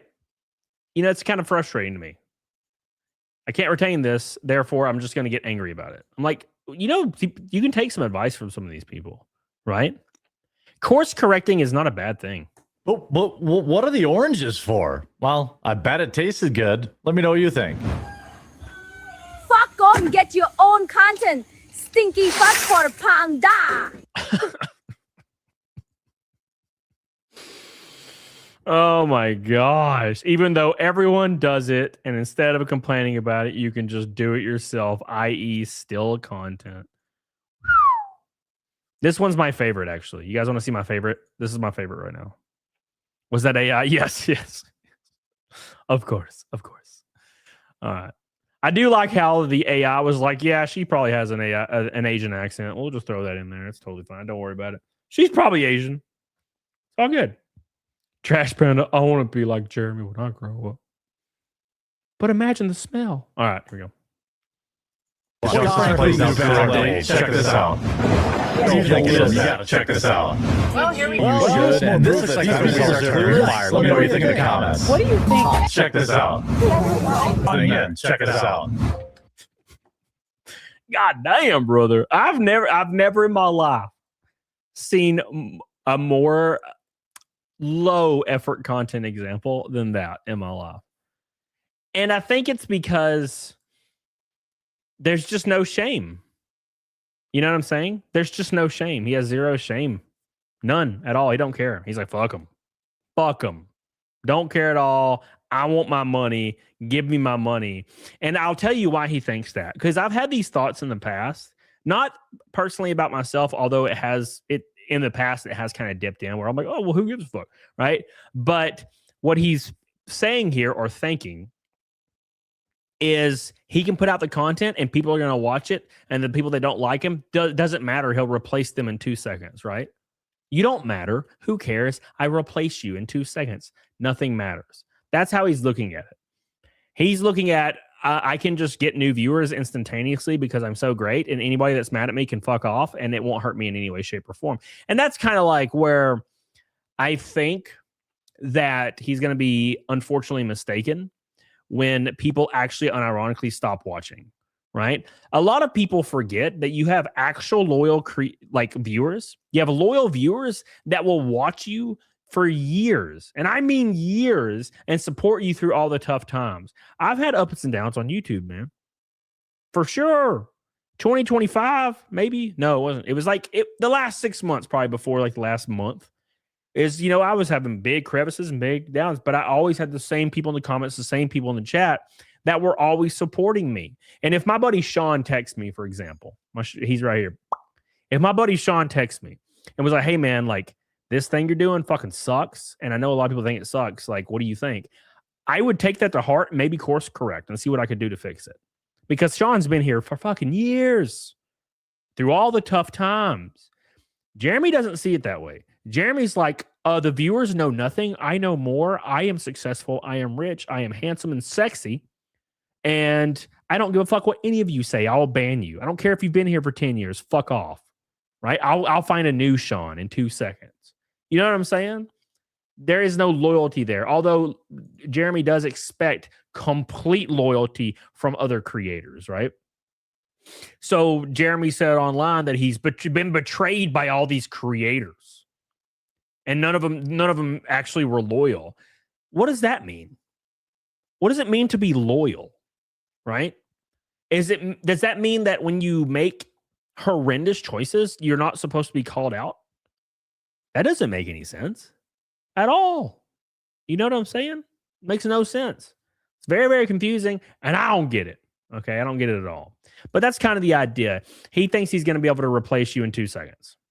He doesn't give a fuck. It's all money in the bank, baby. Chai T says it's ironic. This is his mentality about cannibalizing content when he was one of the front runners criticizing Susie Liu's Anime Reacts back in the day. I'm sure he criticized her and Sniper Wolf, and now he's doing it. Why? He doesn't give a fuck. Give him money. Doesn't matter. Give him money. Right? Give him that money. Don't matter. None of that matters. Thank you. Disloyal shysters. Disloyal. All right. We got something on the board for you. Here we go. BMI and cholesterol level are under attack. So, how's everyone's weekend? Not realistic enough. Jeremy would be like twitching left and right all the time. Oh my God. I didn't expect this. All right. Did not expect the bull to come in there and give him some of the horns, baby. Very confusing. Masterpiece of... That's called what we call peak cinema there. Absolute cinema. All right. It felt like a Jackass movie. Another example is what we covered yesterday, by the way. So Hell to the Lore says, it's clear TheQuartering wants his wife to be attacked online so he can monetize it. He's willing to sacrifice anyone and anything, including himself, for clicks. He claims that his wife is under attack. People are coming to his house, yet he's posting pictures out in public with her all the time. And like I said before, if people were threatening my wife and people were threatening me and coming to my house unironically in their car, I wouldn't be leaving my house in public and going out in public. Right? And also, like, did he just ask his wife to take a picture of him so he could use it to farm like sympathy on YouTube? Right? There's something really, really off about this. Something very, very off about that. Dude, there ain't no way in fuck. I'm posting pictures of anybody. Anybody. right? If I'm in trouble or in danger of something happening in my life because people are following me, ain't no way in hell that I'm doing that. Big shout to Alyssa Clips. The Keno Casino clips are 13 hyped in the world, 35 hyped in the world, and 72. That is insanity. That is insanity, dude. Wow. Like in the world on YouTube, wow. That's cool. He has a skinny wife, Death Proof. Yeah. Well, you got to think, Death Proof, like TheQuartering actually wasn't like a bad looking dude 20 years ago. He was a fairly decent looking fella and he was thin. But, you know, he's unfortunately got a very gluttonous personality. So that being the case, you keep drinking, right? A lot of people, you've experienced this probably personally. The older you get, the less you can keep weight off, right? So when I was obese. I was morbidly obese my whole life. When I hit 17 years old, I lost 80 pounds and got really skinny. And I didn't really do anything. I just stopped drinking soda and I got really scrawny. And then, of course, when I got into my mid-20s, I started gaining a little bit of weight. And then I got back into the gym and got in shape. But every year I do my cut diet, it's harder. It's harder and harder and harder. If I just ate terrible every day and drank alcohol every day, I would be 350 pounds right now. A lot of people just do that, right? And now, you know, his wife is heavily invested in their life, financially, emotionally, mentally. So, you know, it's a little bit harder to leave. Now, that's not to say that she would want to or anything. I'm just saying, you know, it in a lot of cases that's kind of been a thing, right? Does that make sense? All right. Most of us are obese. Oh. Most of us obese. That's America. Well, now to be fair to everybody, America is not far off from a lot of countries. America is one of the highest, if not the highest. But now America has an issue there because 71% of people are obese or overweight in America. 71% of people are obese or overweight in America. That's insanity. Like, come on, brother. Put the cookie down. Please, for the love of shit. Save us a pound. We got to get back in the pecking order, okay? Unless we're just going to win. I guess we could just win, right? At least America is first in something. Hell yeah, brother. Hell yeah, brother. Get the hell on it, doggone it. So if you guys did not know, the H3 podcast with Ethan Klein went over the whole Jeremy Hambly situation, and they did not pull a punch. A lot of people are asking, hey, Cody, why do you think they're not striking or flagging that channel? The reason they're not flagging that channel, or Jeremy's not flagging that channel, is because that channel is large and will likely have recourse. Jeremy is only striking channels that he sees might not have recourse to protect themselves. That's the biggest thing. That's the biggest thing. Making sure that no one can have any recourse. The Keno Casino Clip channel had like 60,000 subs, I think. So it's just under the radar to not have a partner manager for recourse. That's why TheQuartering would not be striking the Ethan Klein channel. So here is a video from Rantman. Rantman also was struck down. So we're going to pull up his video. By the way, M. Demmel, I love you. I see you, brother. M. Demmel says you'll never find a replacement for M. Demmel. This is where I normally address my future ex-wife. But hello, chat, Billy. I get it. We're going to just ignore the evidence of our own mind. Our own mind. What happened? What happened? Did something shut off? Internet shut off? Are we back? Did something happen? Are we still live? It says I'm live on my side. I don't know. Am I back? Oh, God, that scared me, guys. Jesus. I thought I got struck down. I was like, oh, my God, it's over. No. That completely disproves my theory. Oh, okay, we're back. Okay, you scared me for a second. I was like, oh, God, it's over. I didn't hear no bell. I didn't hear no bell. All right. Let's jump into the Rantman video. Jesus, scared me. Just had to refresh. Okay. Okay, refresh. There you go. There we are. Scared the hell out of me. I thought you guys saw this stream or video was taken down. I was like, oh no. He actually got my ass. I thought I was invulnerable, you see? All right, here we go. It's all good. It's all good. Let's watch the video. Whoa, everybody! My channel is under attack by a gay fattard. He's fat. He's a cuck. He wants to burn. Oh my gosh, this picture. Holy ass. Is this an AI picture? I mean, it looks pretty accurate. Jesus fuck, bro. It's rough. God damn. Imagine seeing this at the foot of your bed at 3 a.m. Hey, you should bring over your wife's boobs. Your wife's big old boobs. You should bring them over. And then you can have mine. But make sure you bring her big boobs over so I can touch them. Anyways. Jesus Christ. All right. Think down. So, how's everyone's weekend? Because I can tell you it has been an interesting week for me. All started when a guy named Jeremy Hambly, a.k.a. TheQuartering, a.k.a. Quarter Pounder, a.k.a. The Ham Planet, a.k.a. Cuck, flagged another... I gotta be honest, if I was Jeremy, I'd change my YouTube channel name to The Quarter Pounder. Fuck it. Right? Fuck it. I almost did that back in the day. So people would always say, hey, I thought your name was Camel Toe, because they read it wrong. They're always like, oh, I thought your name was Camel Toe. And I almost changed it to Camel Toe.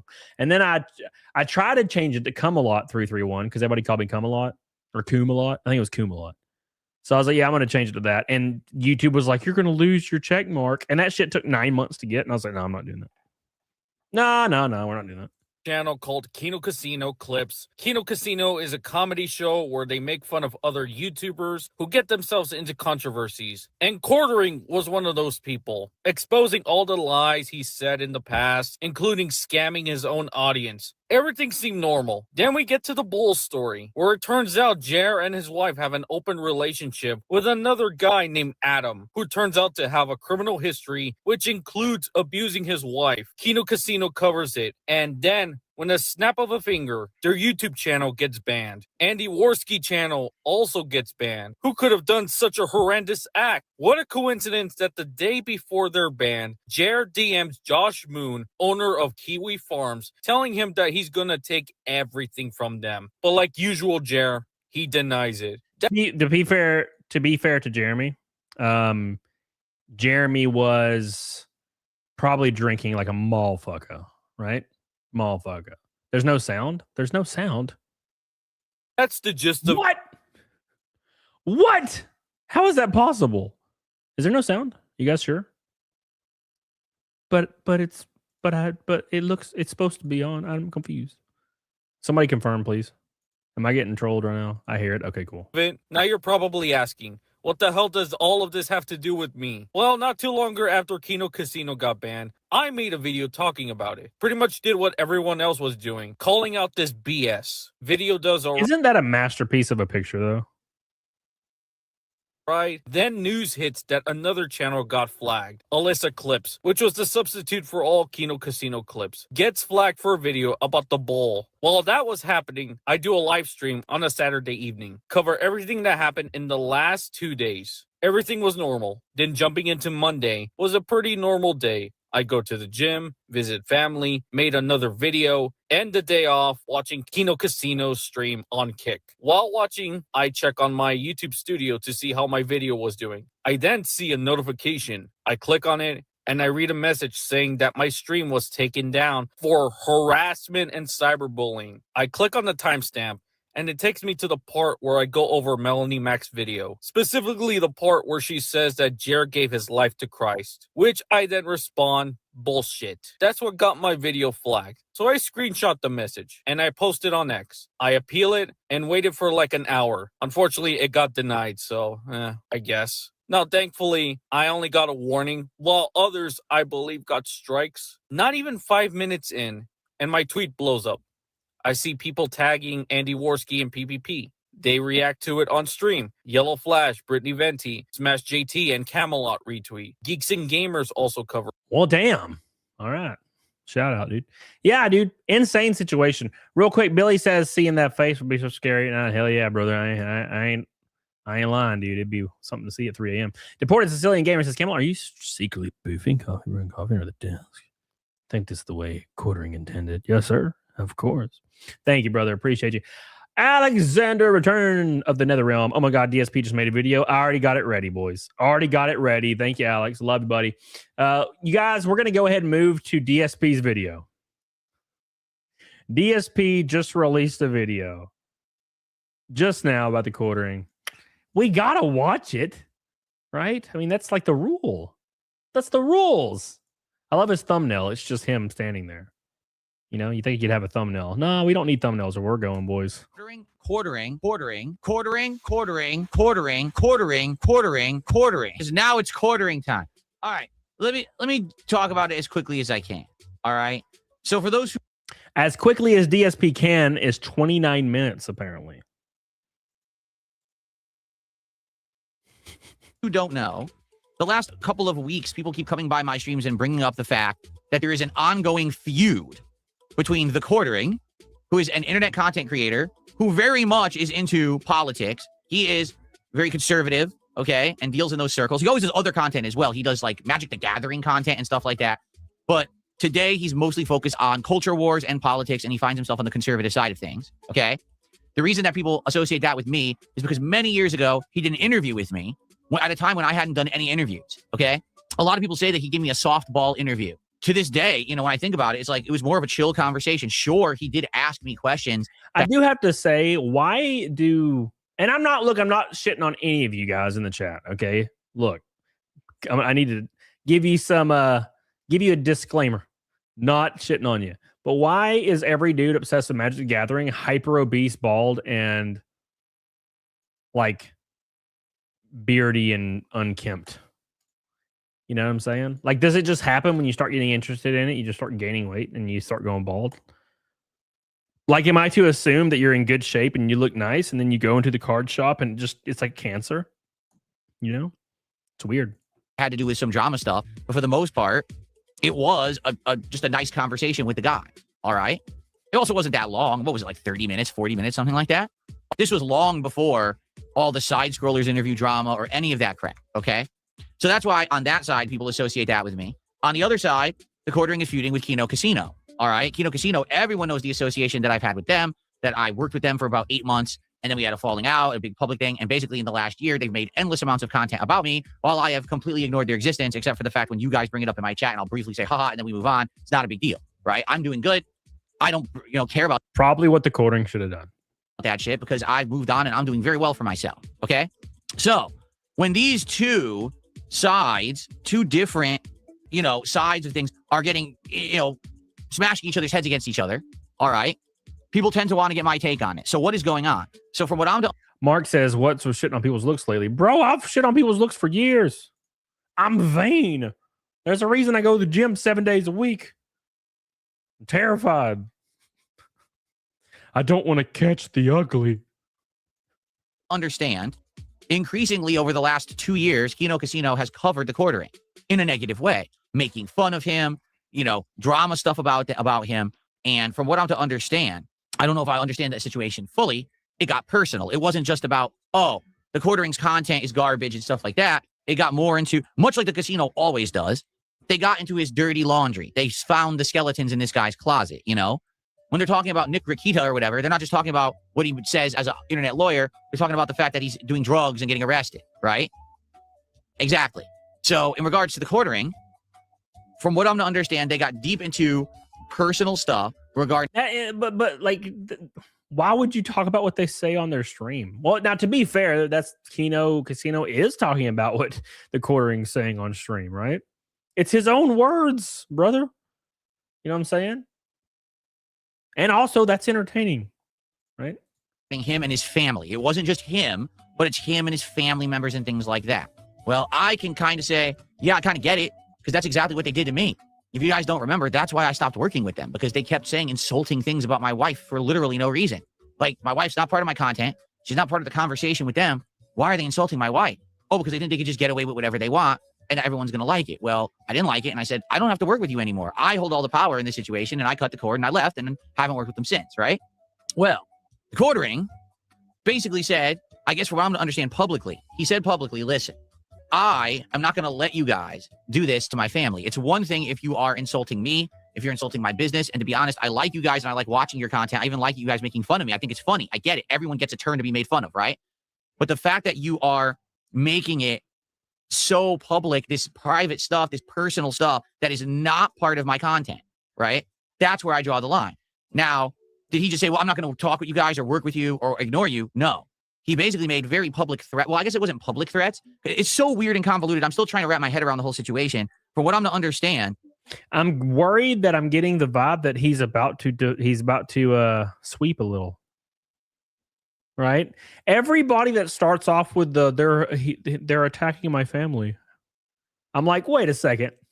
That hasn't happened. Hold on. The reason that's being used as a justification for flagging is because when you insinuate the story about the bull is true, it has to include another person because that's what a bull does. And it's like you're attacking my wife by saying that we have a bull, right? I don't know about that. Cam says you worked at GameStop, or Jason says you worked at GameStop, so wouldn't that make someone get the quarter pounder disease? Not working there, no. I was always in like really, really good shape the whole time I worked there, with the exception of like the first 2 months. I was still kind of jiggly, but I was always pretty thin and in shape when I was at GameStop. I don't eat fast food, and I never really ate fast food back then either. TheQuartering started talking to Josh Moon. I don't get that at all. Like, do you guys remember Josh Moon, the guy who I did an appearance on Kino Casino with? He's the guy who owns Kiwi Farms. So maybe he talked to Josh Moon, I guess, because the private stuff about his family was on Kiwi Farms or something. I don't know. I mean, I had the conversation with Josh Moon, and we got nowhere. Like, essentially, Josh is of the impression that everything and anything can be on Kiwi Farms, and there's no absolute, limit to it whatsoever. He thinks that Kiwi Farms is the best website on the internet. He's nuts. I mean, to be frank with everyone, he's fucking nuts. Like, the guy has no moral compass whatsoever. And because of that, it's dangerous to have that kind of power in the hands of someone who has absolutely no morals or values and just thinks that everything is for the giggles. And, it's messed up. Okay, just being honest. But I said as much, right? And at the time, we kind of agreed to disagree. Now, I said, listen, I don't hate the guy, but what am I going to do? I'm just not, again, just like with the casino, I'm not going to deal with him. I'm not going to talk about him or whatever, right? So that's where we've left it. Like, I haven't talked to Josh Moon or said a word about him basically since. I don't really care. I have nothing to do with it. I'm moved on. I'm good, right? Here's the truth. If you're doing well for yourself, why do you care what other people say? Okay? When did it bother me when people were constantly talking shit about me? Because I wasn't doing well. Because my content was being stolen. I wasn't getting enough profits or views on the content I was putting out. I was struggling financially, and it drove me nuts. It made me get stressed out. It made me constantly rage about my situation and whine and bitch and complain about it. I've been doing good now for 2 years. I don't give two shits about any of these people. I don't care what they put on any website. I don't care what they say in any video or any fucking Christmas special. Who cares? I'm doing good. That's all I care about. So to hell with what the internet says, right? I understand you're not going to please all the people, and there's always going to be people who rag on you in life. That's part of. So DSP is kind of jumping back and forth here. This is a good point. I think he's kind of struggling to say it, but basically what he's saying here is, especially if you're doing well. Now, he might be alluding to the fact that the quartering is doing poorly financially, but we don't really know that. But he is stressed for whatever reason. But why do you care about what people say? It's like, especially like what H3 said on his podcast, the worst people that you can rage at are the people that are very, very good and passionate about it, right? Just go about your business and keep being successful. But he couldn't do that, and now the entire internet is talking about it and won't stop because it gets worse every day. Being a public figure. All right. So if you have that problem and you don't want to be ragged on, then don't be a public figure. Go to the private sector. Go get a regular job. Go get a 9-to-5. Do normal work. Don't be in front of thousands of people every day for scrutiny and skepticism. And then you won't have that level of harassment. Right. I know that. And I've accepted it. So every day when I come on here and you guys make fun of me, I'm like, well, whatever. Who cares? I'm doing good for myself. Why do I give a shit about any of that? You know what I mean? I shouldn't. But I guess TheQuartering could not accept that. All right. And TheQuartering, I guess, in a conversation to Josh Moon, supposedly, said, listen, I've had enough. I'm not going to allow those guys to talk about my family anymore. They can talk about me. They can talk about my content, but they're not going to talk about my family. And that's a mistake because, as you guys know, I'm sure a lot of you guys kind of follow all the log cow stuff. Every log cow does this. They're like, I draw the line at my family. Now, and I got to put this out there, by the way. I'm putting this out there for you guys, and I think you guys will agree. Okay. Every log cow will say, No one talks about my family. That's the line. But then you can pull up 30 different clips of them talking about someone else's family. Right? Every time. I'm just saying, I mean, as soon as TheQuartering said, you can't talk about my wife, even though I don't think really anybody is, even though now they might be, but like back then, a few weeks ago, they were just talking about the bull, which unironically and maybe unintentionally included the wife because it just has to. And that's, I guess, what he was talking about. But you can find clips of TheQuartering that was posted a few days ago of him talking about somebody's wife. Right? Therefore, I am now making basically this like ultimatum, all right, that they're going to take down any clips about my family. And if they don't, I'm going to use my contacts, my business contacts on the internet to take them down, to essentially take everything they own. Okay. So he outright said that to Josh Moon. I don't know why he said it to Josh Moon and not the casino. Maybe he wasn't talking directly with them. And I guess Josh Moon was the intermediary or whatever. All right. So, of course, the casino laughed it off and said, what's he going to do? You know, well, again, this is just me trying to understand the situation because I don't really understand it fully because I haven't fully researched it. But from what I'm to understand, I guess he did actually do exactly what he said he was going to do. He put his money where his mouth was. And the Kino Casino Clips channel, you know, the channel that does highlights on YouTube of Kino Casino, which is exclusively streamed on Kick. This channel gets good views. They put out, you know, clips, like a clip, 2 clips a day. Each clip gets 10,000, 20,000 views. So this channel arguably is probably making like $10,000 a month in revenue and probably makes them over $100,000 a year as a side thing. It's not even their main focus, but they're. And that is an issue because when you go after someone's income, it changes the game. Then it becomes war, right? It becomes war. This is war, right? We're all making fun of each other. Then you took away $100,000 from me. Now it's fucking war. I'm very excited for Kino Casino to come back. What is it, next Friday? I think. I am very excited for that. Because I don't even know how they're going to fit all this into one show. Who would win in a fight, TheQuartering or Cyrax? Cyrax for sure. Not even close. Sandy says, thanks for saving me from a trip, DSP. Thank you, brother. Appreciate you, Sandy. Let's continue. We're almost halfway to Naked Snake on Super Chats. Thank you, guys. Oh, let me check Rumble. Huh. Sorry, Rumble. I've ignored you once again for far too long. I see you on my main chat. I just don't see the Rumble rants. Okay. Making sure we're good there. Thank you, guys. All right, here we go. Make sure you guys hit that like button, please, for the YouTube gods. Making this side bank. Now, for the record, Andy and Ashton do not own the Kino Casino Clips channel. It is owned by their editor. Their editor runs it for them. All right. And they get some of the money from the channel, but they don't own the channel. And this is the technical aspect of it that a lot of people are confused about. Because you might say, why is that? Why don't they own this Clips channel? In fact, why doesn't Kino Casino stream on YouTube themselves? From what I'm to understand, at one point, Andy was banned on YouTube. He had a YouTube channel and he had a YouTube presence and he got banned from YouTube. I have no clue for what reason. I don't know. I never looked into it. But I guess he did something egregious and YouTube banned his channel. Now, when you're banned on YouTube like that, you're not allowed to operate multiple businesses and things. You're just banned. So apparently Andy was unbanned, by the way.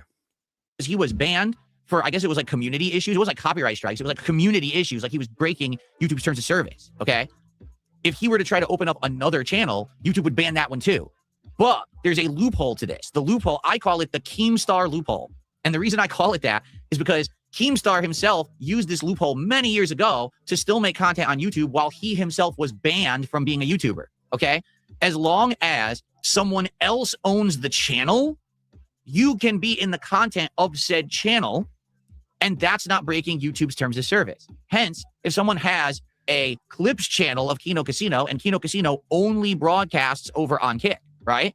Then that means that channel can operate. 100%. So for people that are unaware of how YouTube works, so I researched this when Cecil got banned on YouTube. I wanted Cecil to come on my show and talk about it, but then I was like, I don't actually think he can because I don't think you can have somebody on your show that is currently banned on the platform because it counts as ban evasion.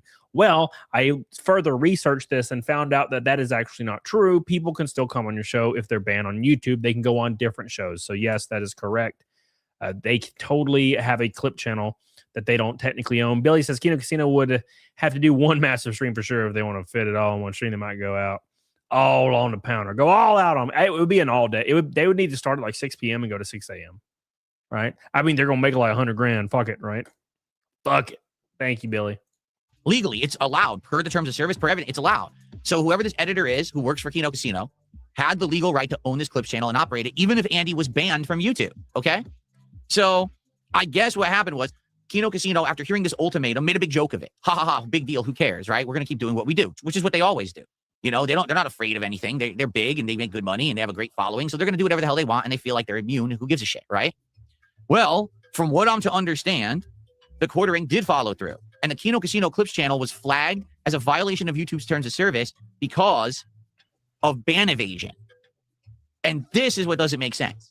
How could the channel be banned if the person who owns and operates the channel isn't banned from YouTube? Also, Andy Worski was unbanned from YouTube. So what probably happened, to give you guys a little bit of some context here, what I see happening, don't know for sure, the quartering probably got with his contact that works closely with YouTube, maybe some kind of third party at like a MSM or something else to that nature, was like, hey, this channel is ban evading, and he sent in the ticket, and the person that looked at it, maybe automated or manually, don't give a fuck. They just hit the button and said, fuck it. They don't care. YouTube doesn't care. Like, YouTube doesn't look at this shit. For those that are not YouTubers out there, YouTube does not read emails. They do not read anything. The first time I ever got a real response from YouTube, they told me to fuck off. So, I guess 4 months ago now, 5 months ago now, I had my channel charged back for $7,000. I had a chargeback of $7,000. It looked like it was going to be like $20,000. Ended up being like $7,800, I think, total after negotiating with YouTube. So I had to pay $7,800 to YouTube for months and months of chargebacks for whatever reason. I was talking to YouTube about this, and I just wanted them to explain it to me and some kind of document that explained all the charges and why and where they came from, so I can file a lawsuit or something. I don't know. I don't really know. I probably wouldn't do that, but you know what I'm saying. And they were responding automated. And eventually they emailed me abruptly and said, hey, there is nothing we can do. If you email us again, we will not be responding to anything remotely related to this inquiry anymore. Goodbye. I was like, fuck, bro. Fuck. That's crazy. You know? My partner manager didn't care either. So I'm just saying, YouTube doesn't listen to these things. So if the quartering had a third-party contact at like an MSM that he had worked in the past, because he's been in the game for a long time, and they just submitted a ticket, likely it was automatically clicked off. Like, YouTube probably didn't even review it at all. So come to find out, some more research was done, and Andy found out his channel, his YouTube channel, had been unbanned from YouTube like 6+ months ago. Yep. I guess he knew about it, but he didn't publicly talk about it because he had no plans to use the channel or anything. It just kind of sat there. The channel had been rebanned, and he didn't even know because he wasn't paying attention to it. And it got rebanned. And then after his channel got rebanned, then the Clips channel got banned. So putting 2 and 2 together here, what it sounds like happened was someone, is it the quartering or someone else? Who knows? Got YouTube to reanalyze Andy's original YouTube channel after it'd been unbanned, found another thing that violated YouTube's terms of service on it, got it rebanned, then convinced YouTube that the Clips channel was actually Andy's other channel and got the Clips channel banned too. Now it's funny. 100% right on the money in DSP. Yes, 100%. When Jeremy sent that DM to Josh Moon, and he was he was pissed. He was like, I'm going to get him removed. He was probably also sending emails or texts to his partner manager at the exact same time. So it's not out of the realm of possibility to think that in a drunken stupor that Jeremy did not fucking light the flame. And then the next day he'd be like, oops, well, can't stop the train now. I did it when I was drunk. Now no stopping it, right? Because some people are like, who could it have been? Well, obviously the quartering is prime suspect number one, but you do realize that the casino has a lot of enemies. Thank you. Cheritar says, didn't want Kino to cancel, but I hate Worski. I hate him. Damn you, Cheritar. Thank you, brother. The Kino Casino has a lot of enemies. I don't know, man. All they have been talking about is the quartering for a while. So I guess somebody else could have got a hair up their ass and was just like, fuck it. I don't know. They do. Okay. They really do. And maybe there is a very, very, very, very slim chance that it wasn't the quartering and it was someone else taking advantage of this situation and this public feud to do it. But yeah, in the court of public opinion, that doesn't really matter. The quartering had this public feud with the casino. And so it's obvious if someone was going to do it, it likely was going to be him. He was the one bragging to Josh Moon saying, I have all these connections and all this power and I could do this if I so choose. I could shut them down. Right. That's like threatening to kill somebody for 6 months in DMs, like text messages to them directly. I'm going to kill you. I'm going to fucking kill you. Each way, I'm going to fucking kill you. And then they end up dead. And then the police get the phone records. You know, they subpoena for phone records and they find 6 months of messages saying you're going to kill them and you have no alibi. You're likely going to prison, regardless of evidence. I'm just saying. You know what I'm saying? Rare DSP W Charitard. I think so. I think so, brother. So what's happened is, because this happened, did you think that the casino was not going to talk about it? Of course not. This is called the Barbara Streisand effect. What you don't want to be talked about will only be amplified and made massively public by tenfold if you pull something like this. So the casino decided to say, hey, to hell with this, we're going to war. And they blew this up on their show. And immediately everyone started to cover the issue and clip it. People started to go to all the quarterings content and flag him and say, hey, how dare you do this, right? And then people started to clip the casino show. They started to clip the quartering and the clips were all over the internet, okay? From what I'm to understand, again, I'm just trying to understand the situation. I could be wrong on any of this, and it's fine. You know, factually call me out if I'm wrong. I'm just trying to understand it at a big picture perspective. Supposedly, the court. Mark Meyer, where'd you go? He said, why they all hypotheticals go crazy. Mark, you're a female, aren't you? I have this feeling that you're a woman because I've had women tell me that. Why do you like go straight to murder? And I'm like, because that's the easiest thing for normal people to understand. Normal people might not understand, you know, flagging a channel when you're like threatening to flag the channel, you know, kind of looks like you might be right. But a normal person, I was telling PDH about this and she was like, I don't know what the fuck any of this means.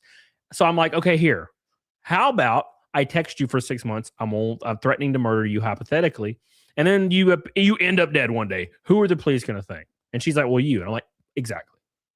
That's the point. I'm explaining it to people that don't understand the YouTube process. Mark. Mrs. Mark. Percy. Is DSP actually having a good day? Yes, sir. DSP is getting a rare W. Women, am I right, Mark? Then started flagging other people for harassment. Okay, so it wasn't, I'm flagging the casino for ban evasion anymore. Apparently, he started flagging clippers on the internet or anyone who covered this issue, like talking about the quartering's personal family stuff, which I haven't. I actually don't even know what it is. I don't give a shit. I don't want to know about it. Okay, I don't. But apparently, anyone who brought this up, okay, was then in their video getting their videos flagged for harassment purposes, which means that, you know, YouTube terms of service violation, harassment. This video has a harassing part in it, so the video has been taken down or whatever. Okay, so it wasn't just going after the casino. But then when the Streisand effect happened and everyone started to publicly talk about the quartering's personal business in a public forum, he started flagging anyone who was doing it as well. So now the fear is that if anyone actually talks about the issues, the personal issues that people have with the quartering, that he's going to hit you with a harassment claim and shut down your video and possibly your channel. Yeah, well, I can tell you right now, because the quartering will not shut down my channel. But the quartering allegedly has a bull named Adam Sellers who allegedly has been breeding his wife. And that's why the quartering is so pissed off at that allegation. That very likely could be not true. But if you just say it, apparently he's going to strike your channel. He won't strike mine, but he'll strike anybody below 100K subs. Deported Sicilian says, have you considered styling your hair like DSP? How the hell am I going to do that? Go to a barber and say, hey, just mess my shit up, please. Okay. So I think, am I to understand, in general, do I understand the situation? Because before I give any opinion on it, I need to make sure that I'm understanding the situation. In a nutshell, do I at least have a summary understanding of this? Or am I wrong? Bilbo Beggin says you don't really understand anything. Well, that's just wrong. So now you're banned. So everyone is saying I do have a good understanding or general understanding of what happened. Okay. So what it sounds to me, what happened here is that, as usual, Kino Casino went after the quartering like they go after everyone. Now, you guys know my opinion on this, right? Again, I've said the same thing that the quartering said, that, listen, if they want to go after me, They want to go after my content. They want to go after my looks. They want to go after anything that I put in front of this camera every day. They have a right to, because I'm the one who chooses to become a public figure and do this for a living. And I make a good living doing it, right? But that means that I'm in front of the public eye. Scrutiny and spectacle is part of that. And I have to understand that and roll with it. And you have to have really thick skin to be a public streamer that's going to be successful, because you're going to have people coming after you. All right. And there's not much that you can really do about it. You just got to accept that. Successful streamer DSP, everybody. Right. I knew that when I broke off my ties with Kino Casino a little over a year ago, that this was going to be a year of harassment. And I said, I don't care, because I'm not going to pay any attention to it. And I know that most of you out there also don't care. Anyone who's actually a fan of mine doesn't give a shit about this. So why would I care? Let them say and do whatever they want. Let them make specials. Let them harass me and my family. Who gives a fuck? It doesn't affect me if I ignore it. And that's the truth. For a whole year, I ignored it, and it literally never affected me. The only time it ever did is when a bunch of idiotic morons would come into the chat and spam with whatever they were doing that particular day. And I would say, I don't care. And then ban the idiot and then move on with my day, and we'd be good. Okay? This is actually some good advice from DSP. And it's probably because he actually does stream and he's done it for a while. You're not going to stop people talking about you and making up shit about you. And the only thing that happens when you try to fight back for some reason is it looks like whatever they're saying is true, and you kind of look like you are what did the quartering say he was? Female coded, right? And this is anything in life. This is not just streaming. Okay. The only thing you should care about in your personal life is how you feel about yourself and how the people you love feel about you. That's it. Everybody else can go fuck themselves. And that is how you should live your life. Okay. Quartering should have been doing this. Now, luckily for us, he didn't, which makes all of this way funner for us. But for himself, probably should have been like, I don't give a fuck what these guys say. And he'd be fine right now. But no, he had a moment of weakness, as he says. So, yeah. Billy says, I'm wondering if the Boo has a kid from pounding them. Oh, gee. Oh, Billy, you're getting me and fucking arrested. Billy, no, stop, brother. What you doing? Now, to be honest with you, I think that's what any intelligent adult should do. Okay? That's my take. The best way to put up... Timid Observer says, I'm tired. I'm going to bed. How do you stay up this late? Bro, I stay up till 5 a.m. with an internet bully is to just fucking ignore them.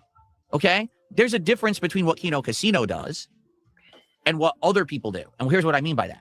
Kino Casino talks shit. Kino Casino tries to expose personal shit, right? They really are an internet drama show. They're trying to be like TMZ on the internet. They're kind of like what Keemstar used to do with Drama Alert, maybe times 10 in some cases. They're like the new group doing it that's hot and popular for doing it, correct? I think it's a good assessment, okay? People find what they do entertaining or whatever. But if you just ignore it, not much is going to happen, all right? In the case of my case, right? I ignored it. Did Kino Casino come after me in my livelihood? Did they try to get my channel shut down? Did they try to take money out of the mouths of my wife and my cat and me? Did they try to steal everything? You know what I'm saying? Did they try to get me shut down? No, they didn't do anything like that. What the truth is, I think they understand the game, okay? And what do I mean by that? They understand that if they keep it going. I have never heard DSP sound this fucking smart. If they just keep they can keep making content, right? If you shut down the person you're making fun of, how could you have content to make for your own purposes, your own profits? You need that person to keep making content so they can keep making content on them and profit from it, okay? Some detractors don't get that. Actual detractors will try to do fucked up stuff. They'll try to steal money. They'll try to shut you down. They'll try to hit you with false copyright strikes. They'll try to do messed up stuff to ruin your reputation that actually does hurt your business, all right? I don't think that Kino Casino has ever done that. They just wanted to make a buck on my name, and so they do so. Okay, do I agree with that? No. Do I think that's immoral? Yes. Would I do it myself? Of course not. But I can't really stop them. And I'm not going to go to extreme measures to try to shut them down from doing it. I'm just going to say, ignore it and move on with my day. I'm good. I don't know. I am pretty offended when DSP is very, very bad at gaming. I watched a clip of him playing Metal Gear Solid Delta, and I got really offended, and it ruined my whole week. So I don't know if he's not hurting people. He's hurting me a little. Happy I'm successful. Why do I give a shit about what they're saying about me when I'm still successful, right? I don't know why the quartering is taking a different opinion on this or a different direction. I'm actually like a little lost. Like what happened that was so egregious that he felt that he's taking this into his own hands. Again, for the record, I should say this for the record. Apparently, he publicly keeps saying he didn't do it, even though he's on record with a conversation with Josh Moon outright saying, I will do it. I will use my power to do this. He claims he hasn't done it. He's tried to show that he hasn't flagged any channels on his streams and stuff like that. So he's trying to say it's not me. Okay. But like I said, who else would it have been unless you have someone who's really trying to take advantage of this particular timing and situation to do it? And wouldn't that be an incredible coincidence that all of this stuff was already lined up to happen? And now someone jumped on it at exactly the right time to make it look like TheQuartering did it all and it wasn't really him. Maybe TheQuartering is just the most unlucky dude on the planet. Maybe he is. Maybe it really is someone framing him and he's not doing it. I don't know. I have no evidence of anything. I don't think anyone does. We're all just guessing and assuming based on the information that's been made public on the internet, right? Now we're actually going to get to the real meat of the issue and the opinion, all right? I do have to say, I keep getting hypnotized by Zangief's titties dancing in the background back here. I don't know about you guys, but I keep getting lost in Zangief's titties. Phil got killed by a boss 34 times in a row. Shit. I think I died like once on Delta. Maybe. No, well, not. I know in the rock formations where you're up and everybody has AKs and you're running out on the side of the mountain with like the eagle and shit. I'm pretty sure I died like a couple times there. Other than that, I died like once. You know, it's a very easy game. You know, but now granted, it's DSP. What's up, brother? How you doing? All right, boys, let's continue this. We're getting into the meat and the potatoes. He said, by the way, guys, we are halfway to Naked Snake, halfway there for the 608th stream in a row. 23 members. Thank you guys so much for all the love. Keep in mind, every single super chat and direct PayPal go towards my race next weekend in Talladega. Exciting times. Don't forget. Appreciate you guys so much. Let's get the hell on it, doggone.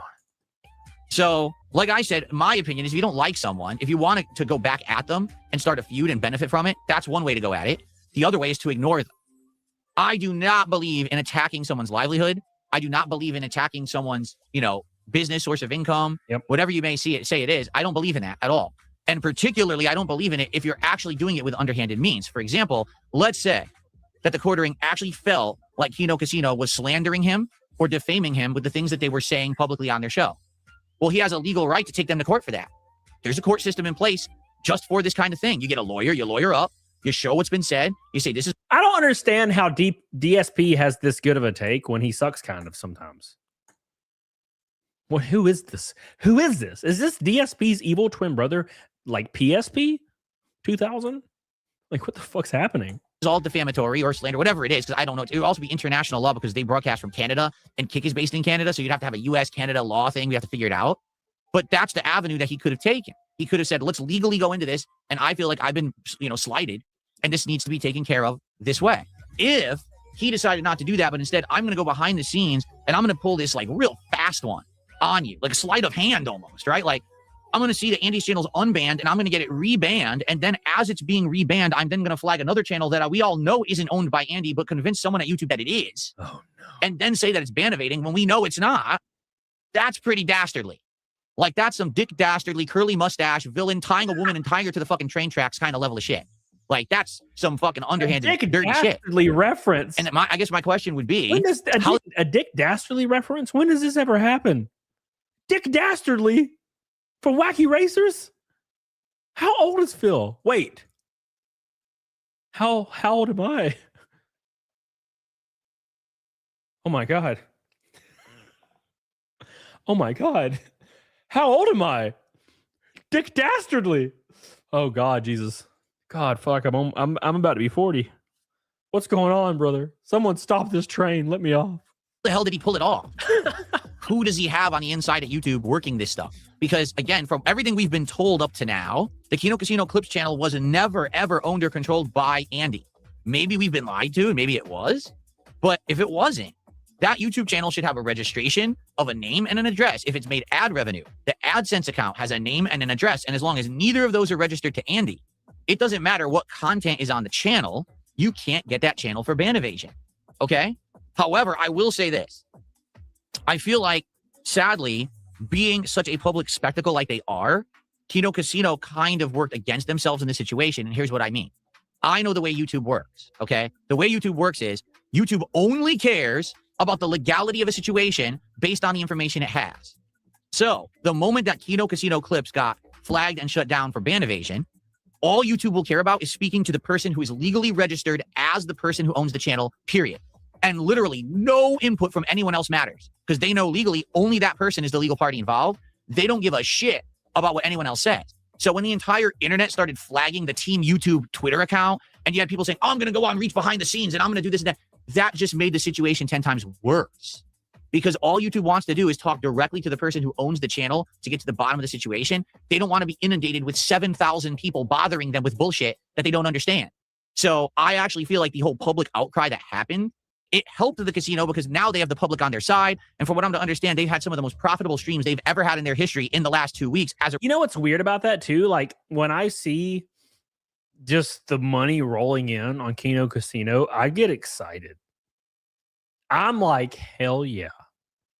Fucking bankroll. Let's go. Right? I don't know why, but it makes me feel good. I'm like, yeah, fuck them. Fuck them. I like that. I don't know why. Emotional Sport Chad, what's up, buddy? Just turned 30 in February and I don't feel old, but I feel like time's running out for a lot of things. Haven't dated since 2023. You need to get back on the horse, brother. Come on, man. Come on, man. 30, time's running out. Bro, I didn't start my first NASCAR race until I was 35. Come on, brother. I'm 36 and I race at Talladega next week. We're on a slingshot. Hell yeah, brother. Ain't no time. There's plenty of time, brother. Plenty of time. I'm about to cough, guys. All right, let's continue. Result of this. But at the same time, and the whole process of getting this channel unbanned, I think it worked against them. Because knowing how YouTube works, all that white noise going on, they don't want to be involved in that shit at all. All they want to do is talk directly to the person who... You bring up such a good point, Ryan. Like, you have to quite literally go viral on X for YouTube to help you. For example, my chargeback issue, it got thousands of likes, and YouTube directly emailed me and then told me to fuck off. So, but that's still that it took it going viral for them to do anything. Legally owns it, see evidence that they own it or don't. Like right now, in my opinion, the best way to go about it would have been don't talk about it yet. Say we're working on it, and when it's resolved, we'll let everybody know. And then have their editor, if he indeed is the person who owns the channel, go to YouTube and say, here's all my information to prove my identity. Here's my AdSense. Here's this. I am not Andy. I don't know why you think I am, but legally, here's the evidence. And then even if he needed to, get a lawyer up, and have the lawyer get involved so the lawyer can have notaries and everything prove that this guy is who he is and he's not Andy. And then through that method, I think that the channel could have gotten unbanned. And if you want to know my honest opinion, I think it already could have been unbanned. But I think because it was such a big public hoopla, now it's become so convoluted. And for what I'm to understand also, that I guess they already did their appeal and the appeal got denied. That's bad because YouTube basically will not give you 20 chances to appeal. You know what I'm saying? They just let you do it like the one time. And if you can get it cleared up, great. And if not, you're screwed. So I think what happened is they rushed to appeal right away thinking, oh no, we're in the good. You know, this is no problem. And it actually backfired because they had all this public spectacle going on and a million people trying to reach out to YouTube. I think maybe it might have made the situation worse. And that sucks because that's a channel that had tons of followers, had tons of, views and stuff. And that's stuff that they're going to lose. And if they're going to do it again, they have to build it up again. And what's to say, whatever happened, right? What's to say it might not happen again? Like, yeah, if they started another clip channel or somebody else did, TheQuartering would just flag that one too. It doesn't matter. Deported Sicilian says, what if you're racing NASCAR and Wings of Redemption rolled up next to you and cut you off in a salvage title V6 Mustang? I'd be pretty impressed. I'd be pretty impressed, brother. Be pretty impressed with that. We're going to be going almost 200 miles an hour Saturday. So I hope not. Let's say that this editor decides to make another channel or another person decides to make another channel and this is their new clips channel. What's to say someone doesn't try to do it again? What they really need to do, which I don't know if they have the ability to do, they need to get Andy's channel unbanned because that seems to be the root cause of all of their problems right now. If that channel gets unbanned, then they can't have anyone saying that there's any kind of ban evasion. But how do you get it unbanned? Why was Andy's channel banned to begin with? Okay. So in my opinion, the best way to go about taking care of internet bullying and trolling is very simple. You ignore it or you choose to go back and clap back and benefit from it. There's two options. I guess TheQuartering took a different option. At least that's what everyone is saying. I don't know if there's evidence, but that's what everyone is saying is that he took another option and he's done this underhanded stuff on YouTube to try to get back. And now he's flagging other channels as well, supposedly. Yeah. And I don't know if it's true or not. I've seen no evidence of it, obviously, but people are saying, yeah, this is the case. This is what's happening. Okay. I don't stand for that. And here's why. When you abuse the system, a couple things happen. Number one, you expose the system for its shortcomings.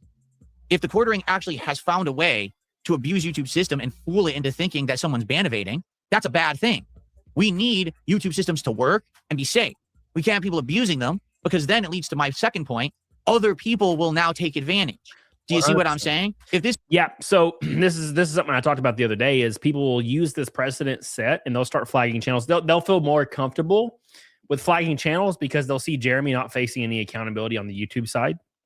So other people that have been thinking about flagging channels they don't like, they will start doing so. That's why there needs to be some kind of accountability, right?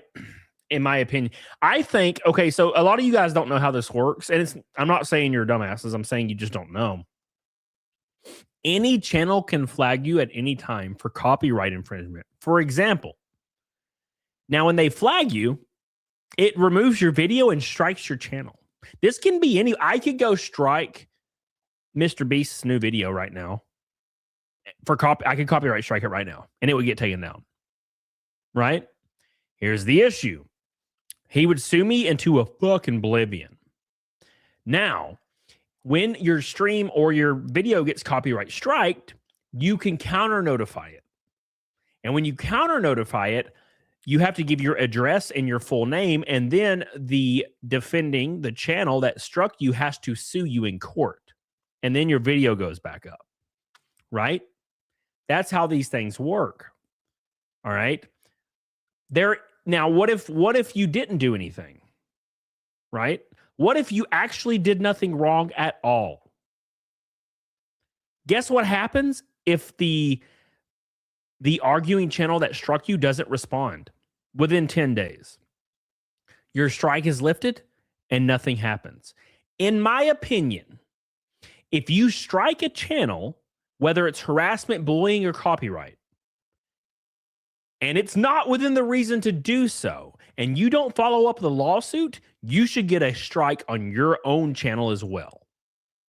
For example, if Quartering strikes the Kino Casino channel and it's deemed not actually strikeable and it was fraudulent, the Quartering should get a strike on his channel now. There needs to be a negative consequence for doing so, so there is no way someone can forcefully strike a channel. YouTube doesn't operate that way. YouTube tells you to fuck yourself. YouTube is exactly like eBay. So back in my teens, I used to eBay a lot of stuff, right? I'd buy stuff that was cheap or pennied out at my GameStop store, and I put it up on eBay, which was well with it. No one cared. It was whatever. Fuck. I would find stuff that the store was basically just getting rid of, and I put it on eBay for a couple bucks. Well, I stopped doing that after like 6 months because people would just claim I didn't ship the item. And I'd be like, what the fuck? And I would show eBay I shipped it. And eBay would be like, well, too bad, go fuck yourself. And they would just make me give the money back. So I just stopped selling on eBay. There was zero seller protection. All of it was buyer protection. And that's exactly how YouTube operates. You can strike a channel and there's no recourse. There is no recourse for the person who is striked to fight back. You just have to hope they don't sue you. It should be like a crying grape, right? If a woman tells people that you raped her and then it turns out she was lying, she should be held accountable in court and maybe face something like jail time or something else. It's not how it works, though. They just get to go home after you went to jail for 10 years, right? It shouldn't be that way. And that's how these things work with YouTube as well. Indeed is what happened and it worked. What's to stop someone else now from stepping up and saying, oh, he found the loophole, time for us to use it on everyone we don't like? And all of a sudden, big YouTubers getting shut down for ban evasion when they're not actually evading anything, right? So that's a huge problem for everyone. That's not just a problem for the Quartering. That's not just a problem for the casino or any of these clip channels. That's a problem for literally every YouTuber who's ever uploaded to YouTube. Yep. That if there is this loophole that, you know, it needs to be closed, this is really messed up. All right? That simple. Okay? So you guys know my opinion on the casino. I don't like them. I don't like the content they make. Based, Phil, I'm going to comment on this video and give him props. Marine X, what's up, brother? He says, you can strike a channel without a YouTube channel. That's why there's no negative consequence. I got a strike on a thumbnail from a guy that thought my thumbnail was stolen from his Instagram. Yeah, you're 100%. 2 years ago, I released a video reading an article and giving the guy props who wrote the article, by the way. But the guy that wrote the article thought I was a MAGA Nazi, and he's a liberal. So he struck my channel for reading his article, which has nothing to do with the TOS. So I counter notified it and told him to eat my ass and sue me. Of course he didn't. And my video is reinstated. Right? But then Charlie, Moist Critical, made a video like 2 days later. And of course he didn't strike Charlie's because he thinks Charlie's a liberal. The guy actually unironically said on Twitter, I was a MAGA Nazi. And that's why he struck my channel. What a piece of shit. What a flailing, effeminate, soy-filled piece of shit. I don't even like that you agree with me because I think that you like Trump. What the fuck? You just think I like him? What the hell? Anyways, that same thing happened. He didn't have a YouTube channel. He just struck me. So you're exactly right, Marine X. The silliest shit I'd ever seen in my life. Thanks for the anti-Jeremy detective work. What's up, Swampy Boy? How you doing, buddy? Swampy Boy. I'm going to comment on DSP's video real quick. That's good. It's a good video. It's a solid ass video for real. I'm honest. Good thing. There you go. Commented on it for the lulz. It's a good video. He had a good take. He had a solid ass take.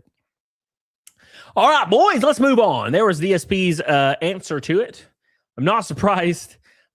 I got the feeling that he was going to sweep a little, and I was kind of like, no, DSP, don't do this. But he did. He is all good. He is all good. He didn't sweep. You know? I can't see. I could not even remotely fathom how a YouTube creator could sweep for this situation. I understand why there's a few viewers sweeping, right?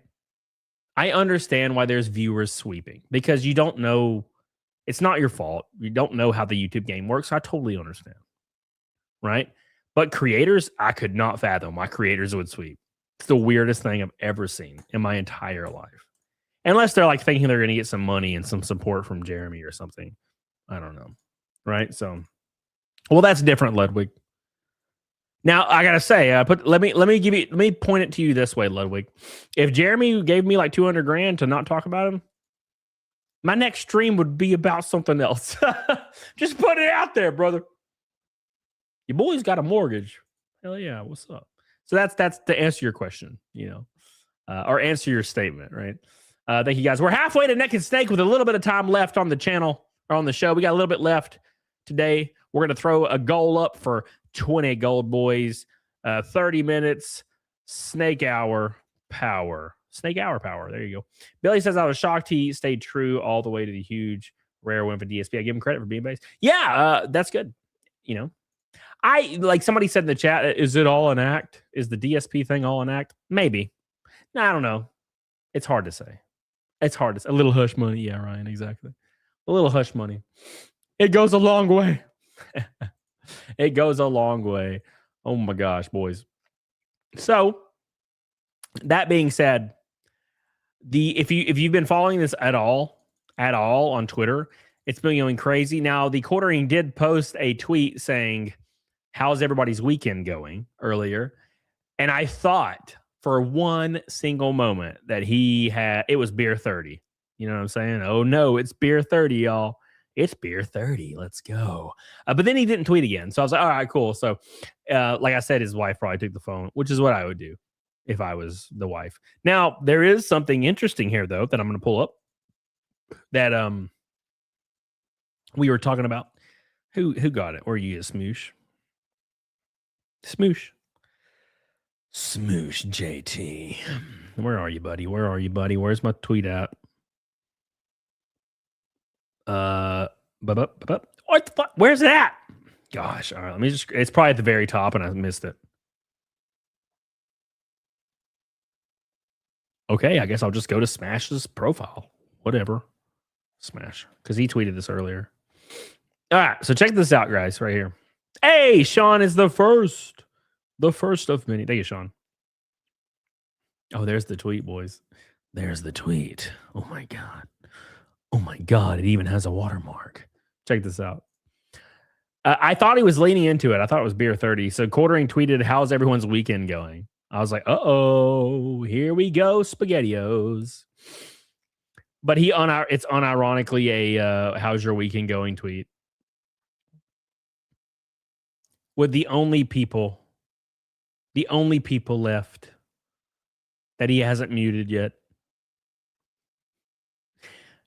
A lot of people have been it's funny too. Actually, you know, I want to throw it out there. A lot of people in these responses has been defending Jeremy vehemently. And you know for a fact that they're trying to get a crumb. They're trying to get a crumb of some of that revenue for supporting him. Right? They're trying to get a little bit of that crumb. I get it. I totally understand what they're doing. He'll probably do a show with me if I sweep for him. Shameless, brother. Shameless, I tell you. I'm blocked. First, thank you, Sean. I love you, buddy. Thank you, Sean. First, gold boy. Alan Jones, thank you, buddy, for your gift of membership. Appreciate you, brother. Sean, so this was shared earlier by Smash JT. This is the YouTube analytics. Now, I take Social Blade with a grain of salt, to be honest, but it is important to note that even TheQuartering himself has admitted to buying subs and likes and views. Now, I got to be honest, I don't understand why. Because buying inactive subs and views with a 1 second view duration only destroys your channel algorithmically. So I don't know why he would do that. But you can see right here, in this age of the internet, most channels are losing subs, especially legacy channels. But you can see that Jeremy's basically buying 10. He definitely started buying subs right when the controversy started popping off, because his subs were decreasing and about to decrease below 2 million. And Jeremy doesn't want his sub rate to decrease below 2 million. So he started buying 10,000 subs like twice a week to make up for that. Look at this day right here. 300,000 views. And he gained 10K subs on his lowest viewed day in months. Brother, come on now. Come on. Come on. All right. Now, to be fair to him, he has admitted to buying these things before. So that's just how these things work. He's buying them. Addicted to spending money. I don't know about that. I think he's just addicted to seeing the number go up regardless. TheQuartering is one of those people that will cheat on a video game that has unranked. TheQuartering is one of the guys that would cheat on Counter-Strike unranked mode or Halo unranked matches, right? I can understand if people are cheating on ranked mode because they're like, I'm going to fucking do this shit right now. But he's the kind of guy that cheats on unranked. Doesn't even mean anything, but he just gets endorphin rushes from just seeing a number, right? Which is weird. Thank you, Sean. Appreciate you, brother. I bet he is a griefer. Yeah, he's a griefer, bro. He's a griefer. Yeah. Ludwig says, I noticed that his videos all got 10 to 20K more videos views magically. Well, if you look at his actual view to like ratio, it's insane. The best YouTubers I've ever seen get about 1K likes per 10K views. That is optimal as fuck. TheQuartering gets 2 to 3 times that. Are you shitting me? So he's buying views, buying subs, and I don't know why. I just don't understand why. Now, obviously, maybe it's the appearance of success, the appearance that he's successful, and maybe that's what it's all about. Maybe he wants to appeal to advertisers by having more viewers. I don't know. But if you look at his live streams on YouTube, he barely breaks 200 viewers.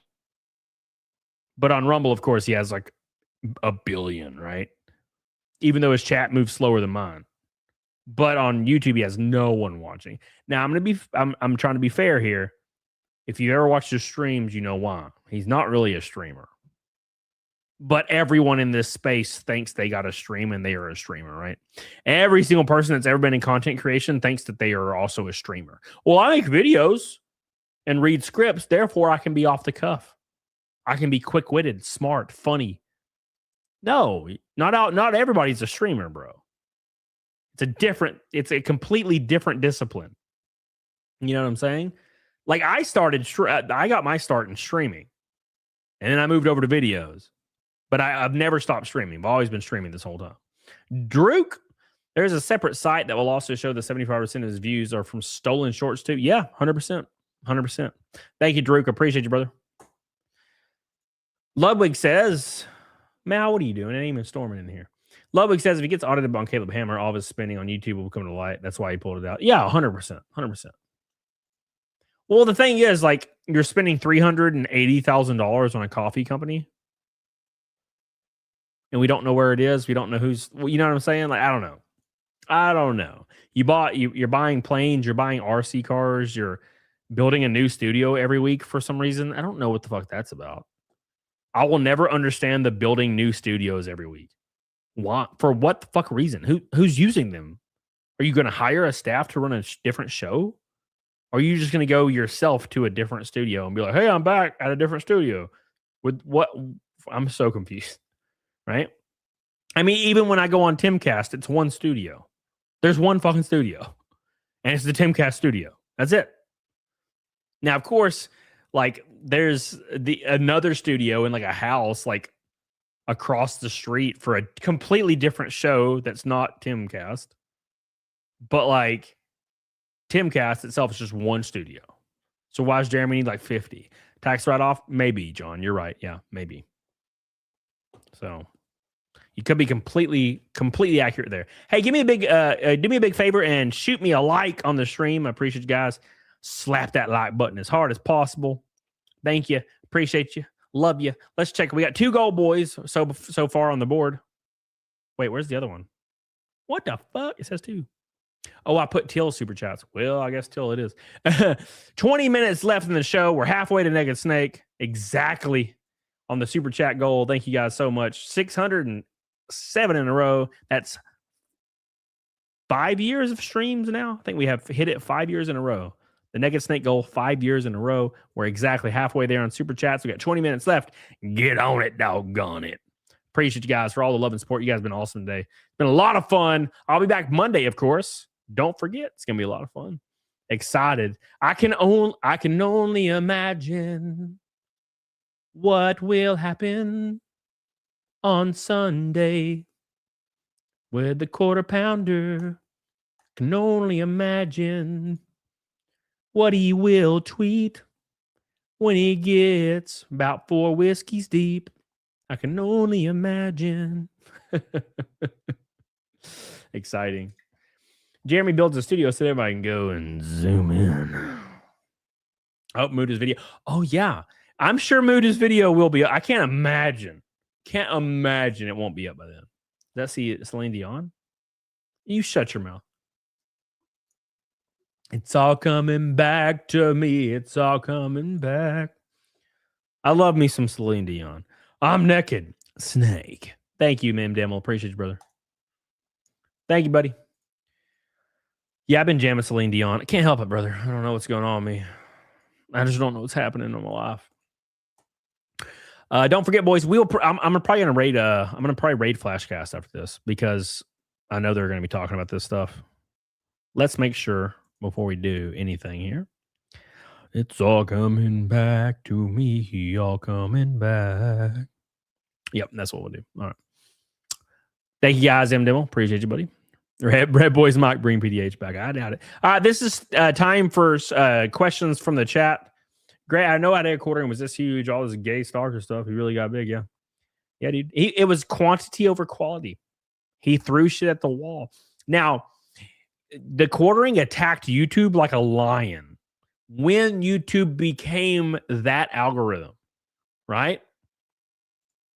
That algorithm where you just needed to pump out videos, low quality videos 5 times a day, and YouTube would reward you with millions of dollars and like algorithmic push. Those days are gone. They are fucking gone forever. And that's why Jeremy's views are fucking gone, because it's hard for them to get out from that habit of pushing out content.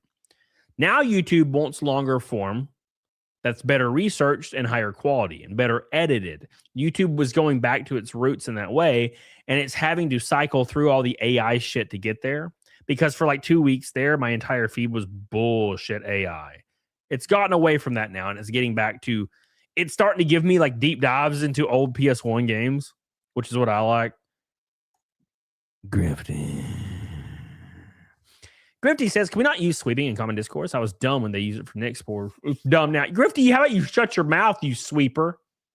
How about you shut your mouth, Grifty, you sweeper? Thank you, Grifty. Hey, let me pull up your post. I'm glad you said something there. Thank you, buddy. We're gonna pull up Grifty's post real quick because Grifty is he's doing good. Grifty. So Grifty said this to me today, or he sent this to me yesterday. Oh, Mal, what are you doing? Do not get under my desk, you furry bastard. You're too furry. So let's share this for Grifty. Grifty's the man, dude. Thank you, buddy. Appreciate you. I respect anybody that goes on a weight loss journey and they do a good job. Grifty says, my wife was the butt of a lot of jokes when I got doxxed because of my support of old Ricada and was already well along the journey, but she is damn close to 200 pounds, lost with no meds or surgery. She didn't even have a trainer or go to the gym. She just took Nick's advice, cut out the... You better be careful saying this shit right here. She just took Nick's advice. Cut out soda and stop eating so much. Look at that. Hell yeah, brother. Awesome.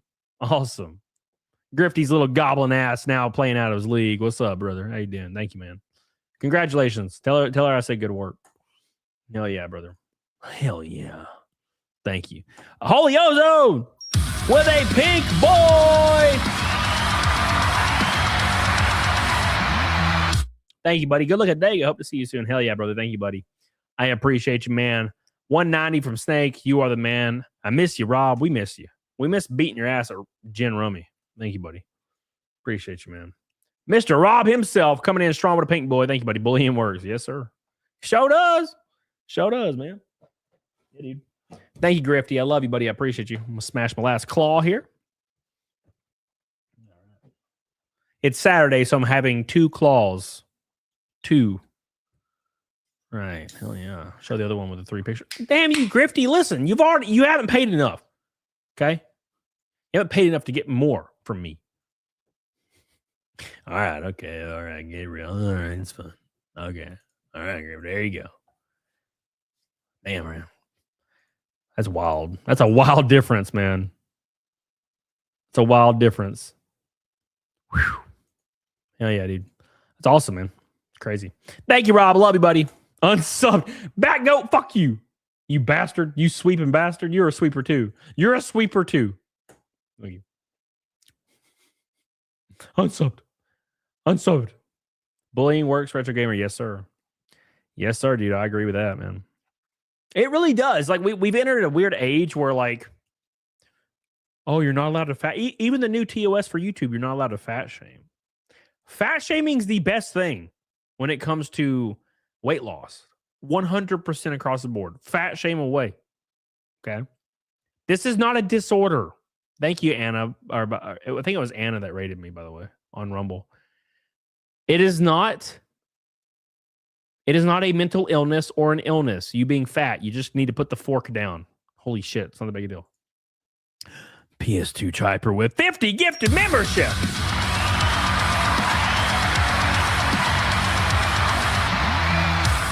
Oh, yeah. Thank you, buddy. I appreciate you. Thank you, buddy. I appreciate you, PS2 Chopper. We love you, buddy. 74 memberships today. You are the man, the myth, the legend. Appreciate that, man. Fitty. Thank you, brother. What a great man. What a great man. Thank you, PS2 Chopper. Everybody give him some love in the chat. Dodged. Dodged. Yeah, emotional support, Chad. Maybe one day. What's up? Hypno Flip Shazam. What's up, buddy? Fitty. This VOD will be up later, by the way. I edit the intro out after about 20 minutes.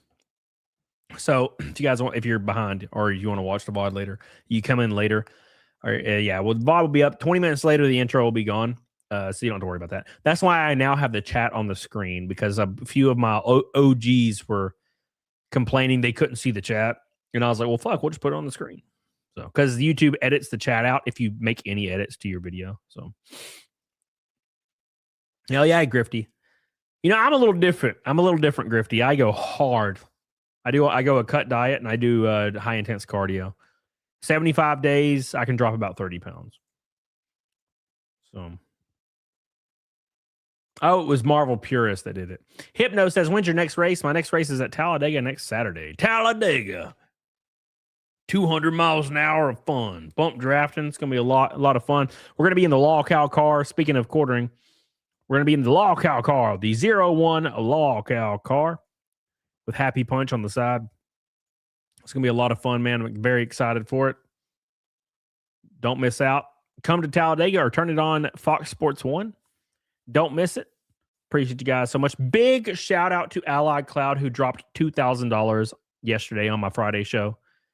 It allowed me to get a couple more tires for the race because we're going to need them.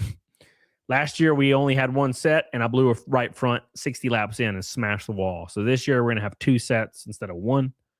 So I'm very, very excited for that. So thank you, guys. Thank you, Keem. Thank you, Law Cowboys. It's going to be fun. So thank you. All right. Big support. Let's go, Conker. Hell yeah, brother. Hell yeah, brother. What we got? We got 12 minutes left. 190 left on the naked snake counter. Appreciate you guys. And then we're going to raid, I think Yellow Flash. I'm making sure here. We're going to do Yellow Flash before I do change my mind here. Jim tells you. Yeah, Yellow Flash. It's weird. I feel like people are streaming less. There's usually my list is like 10 pages. Now it's only half a page. Thank you, Hypno. I appreciate you. Cody Dab 5K on sub. Oh, yeah. Repugnant Gamer says, Talladega, if you win, be sure to figure out what to do with your hands during the interview. No. No, I don't. If I won, I would literally just like emotionally have a breakdown and I would just look like a big ass bitch. So, because that's like when I was 9 years old, I remember going out in my front yard and my dad had an old BMW with like a shifter, it had like a 5-speed or 4-speed or something.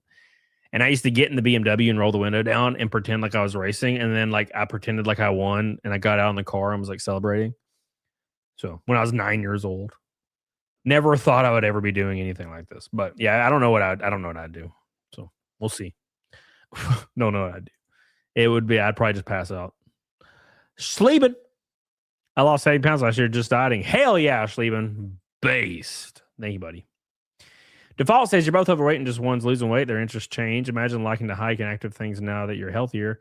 Weekly, you're doing these activities without your partner. Yeah, 100%. Strong opinions. What's up? Ever watch the Shane Gillis Netflix show Tires? No, but I've seen all his specials and I love them. So, yeah, I just like going to the gym, man. I love going to the gym. I used to love playing pickup basketball, even though I was fucking trash. So. He got drunk and crashed at Chrissy's house. That makes sense. Oh, Cease. Well, Cecil don't usually stream on Saturdays anyway. We got how long we got? We got 10 minutes. 10 minutes. 186. 186, 10 minutes for the Naked Snake, and then we get the hell off here. Thank you guys for all the viewers tonight. You guys are awesome. I really appreciate that. A fuck ton of viewers today, as per usual. Last couple of streams have been wild. Thank you guys so much. I do ask you like the show. It's free. It helps me out. Grifty!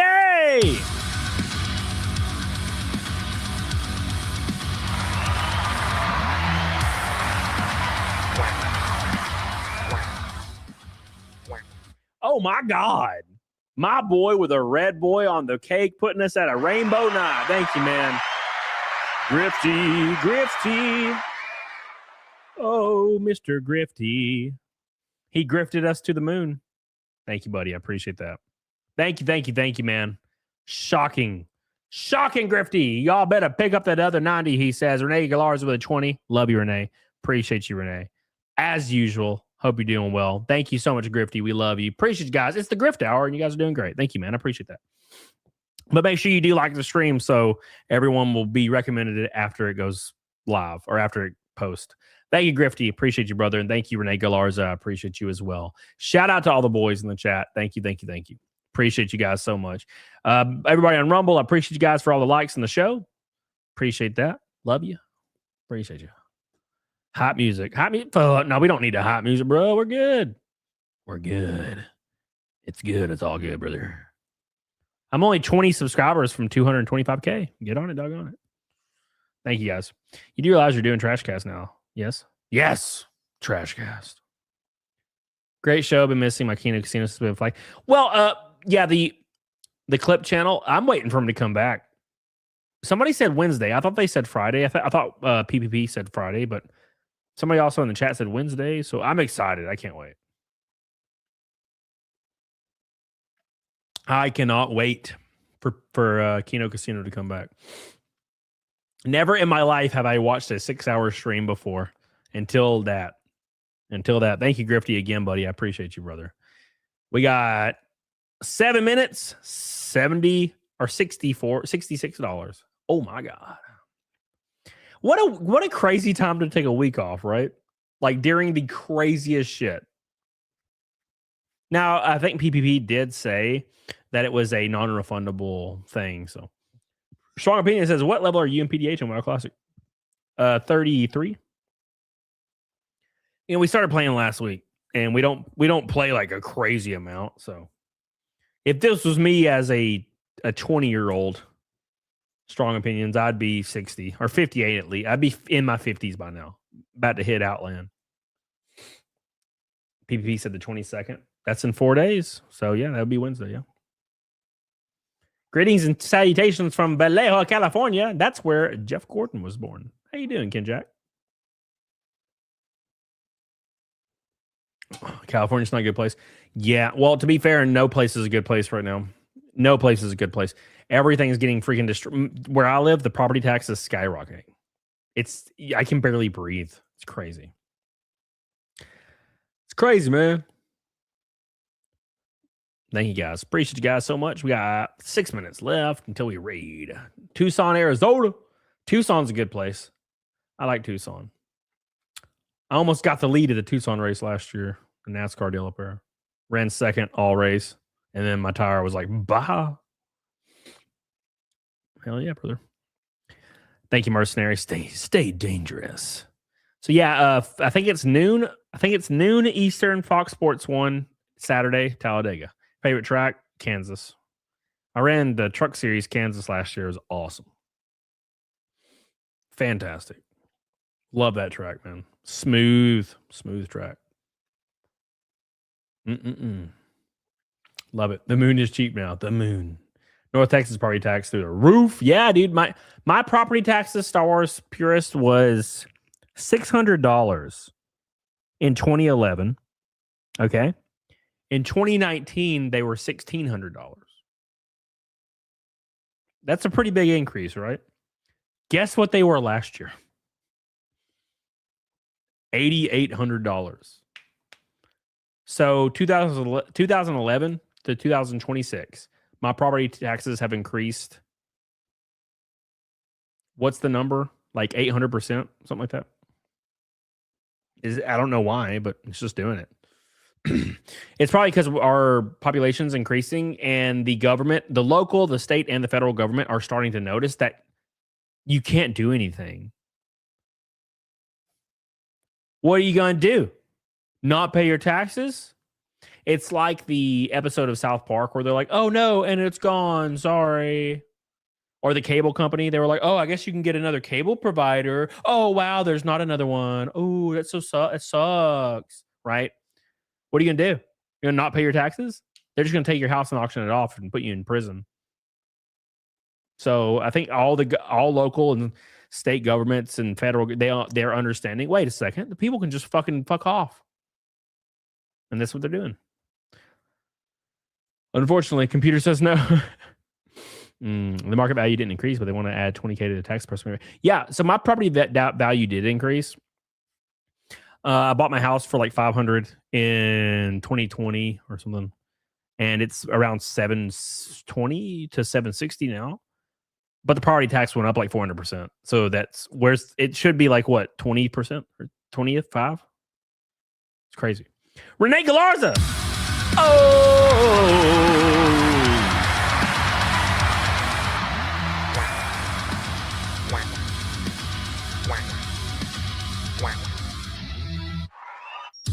Shit. Oh my God, I'm sorry. Thank you so much, Renee Galarza, for your pink boy. Hell. Thank you, buddy. I love that. I appreciate that. Oh yeah.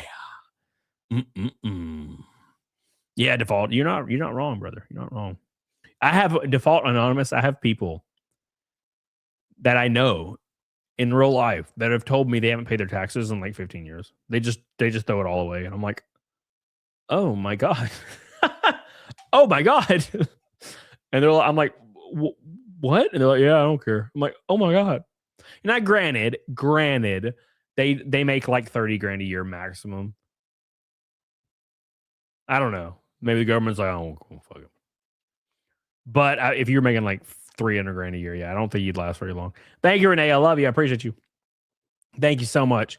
Billy says we're $5 away. Thank you, Billy, for the gold boy. And Def Cracker Gaming says crossing the finish line.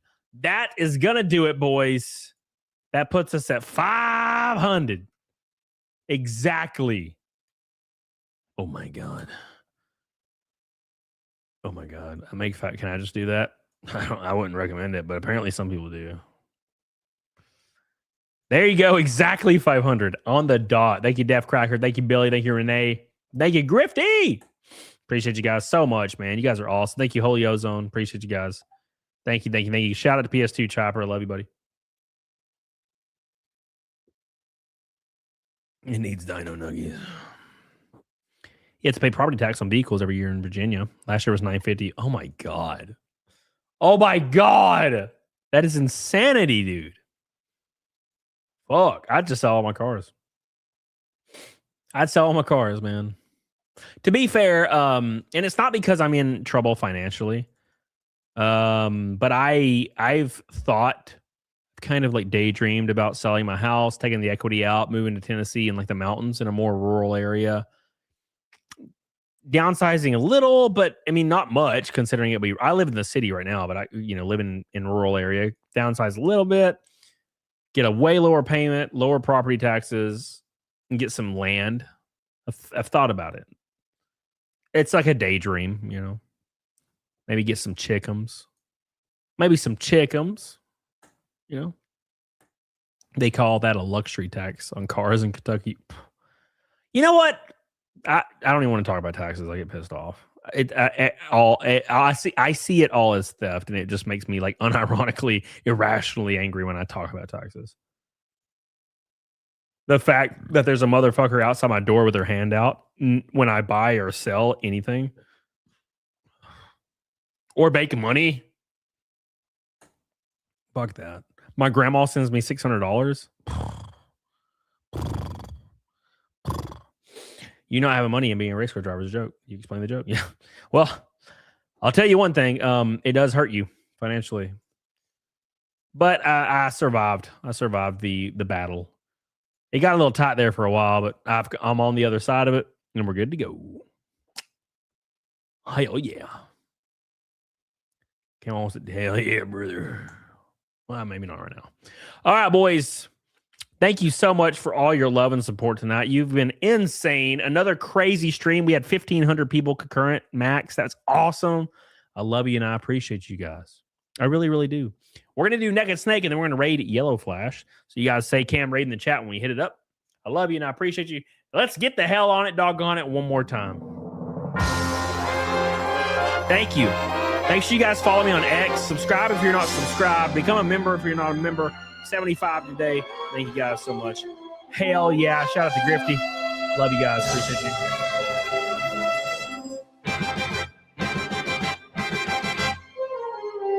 Homestead, then maybe PDH would like you more better. I don't know. I would. All right, I'm doing okay. I'm doing whatever. Thank you, buddy. Like the show, please.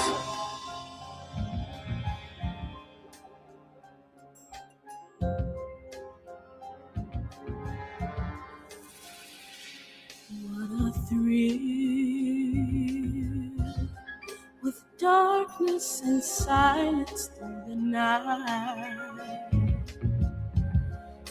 what a thrill. I'm searching, now melting to you. What a fear in my heart. Here we go. But you're so supreme.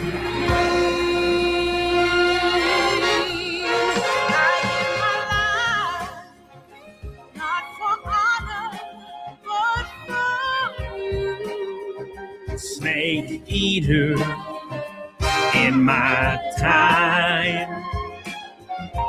There be nobody else. Chatty cry. It's the way I fly to you. What's up, Lori? I I'm still in a dream, snake eater. Here we go, boys. Someday you'll go through the rain. Someday you feed on a tree frog. It's a trial to survive. Oh my God! Here we go. I give my life, not for honor, but for you. In my time, there be nobody else. Crime, it's the way I fly to you. Oh my God. I'm still in a dream. Snake eater. 608 times in a row, Barracuda. Thank you guys. Appreciate you guys so much. Love you. Get the hell on it. Diggy dog on it. Let's go.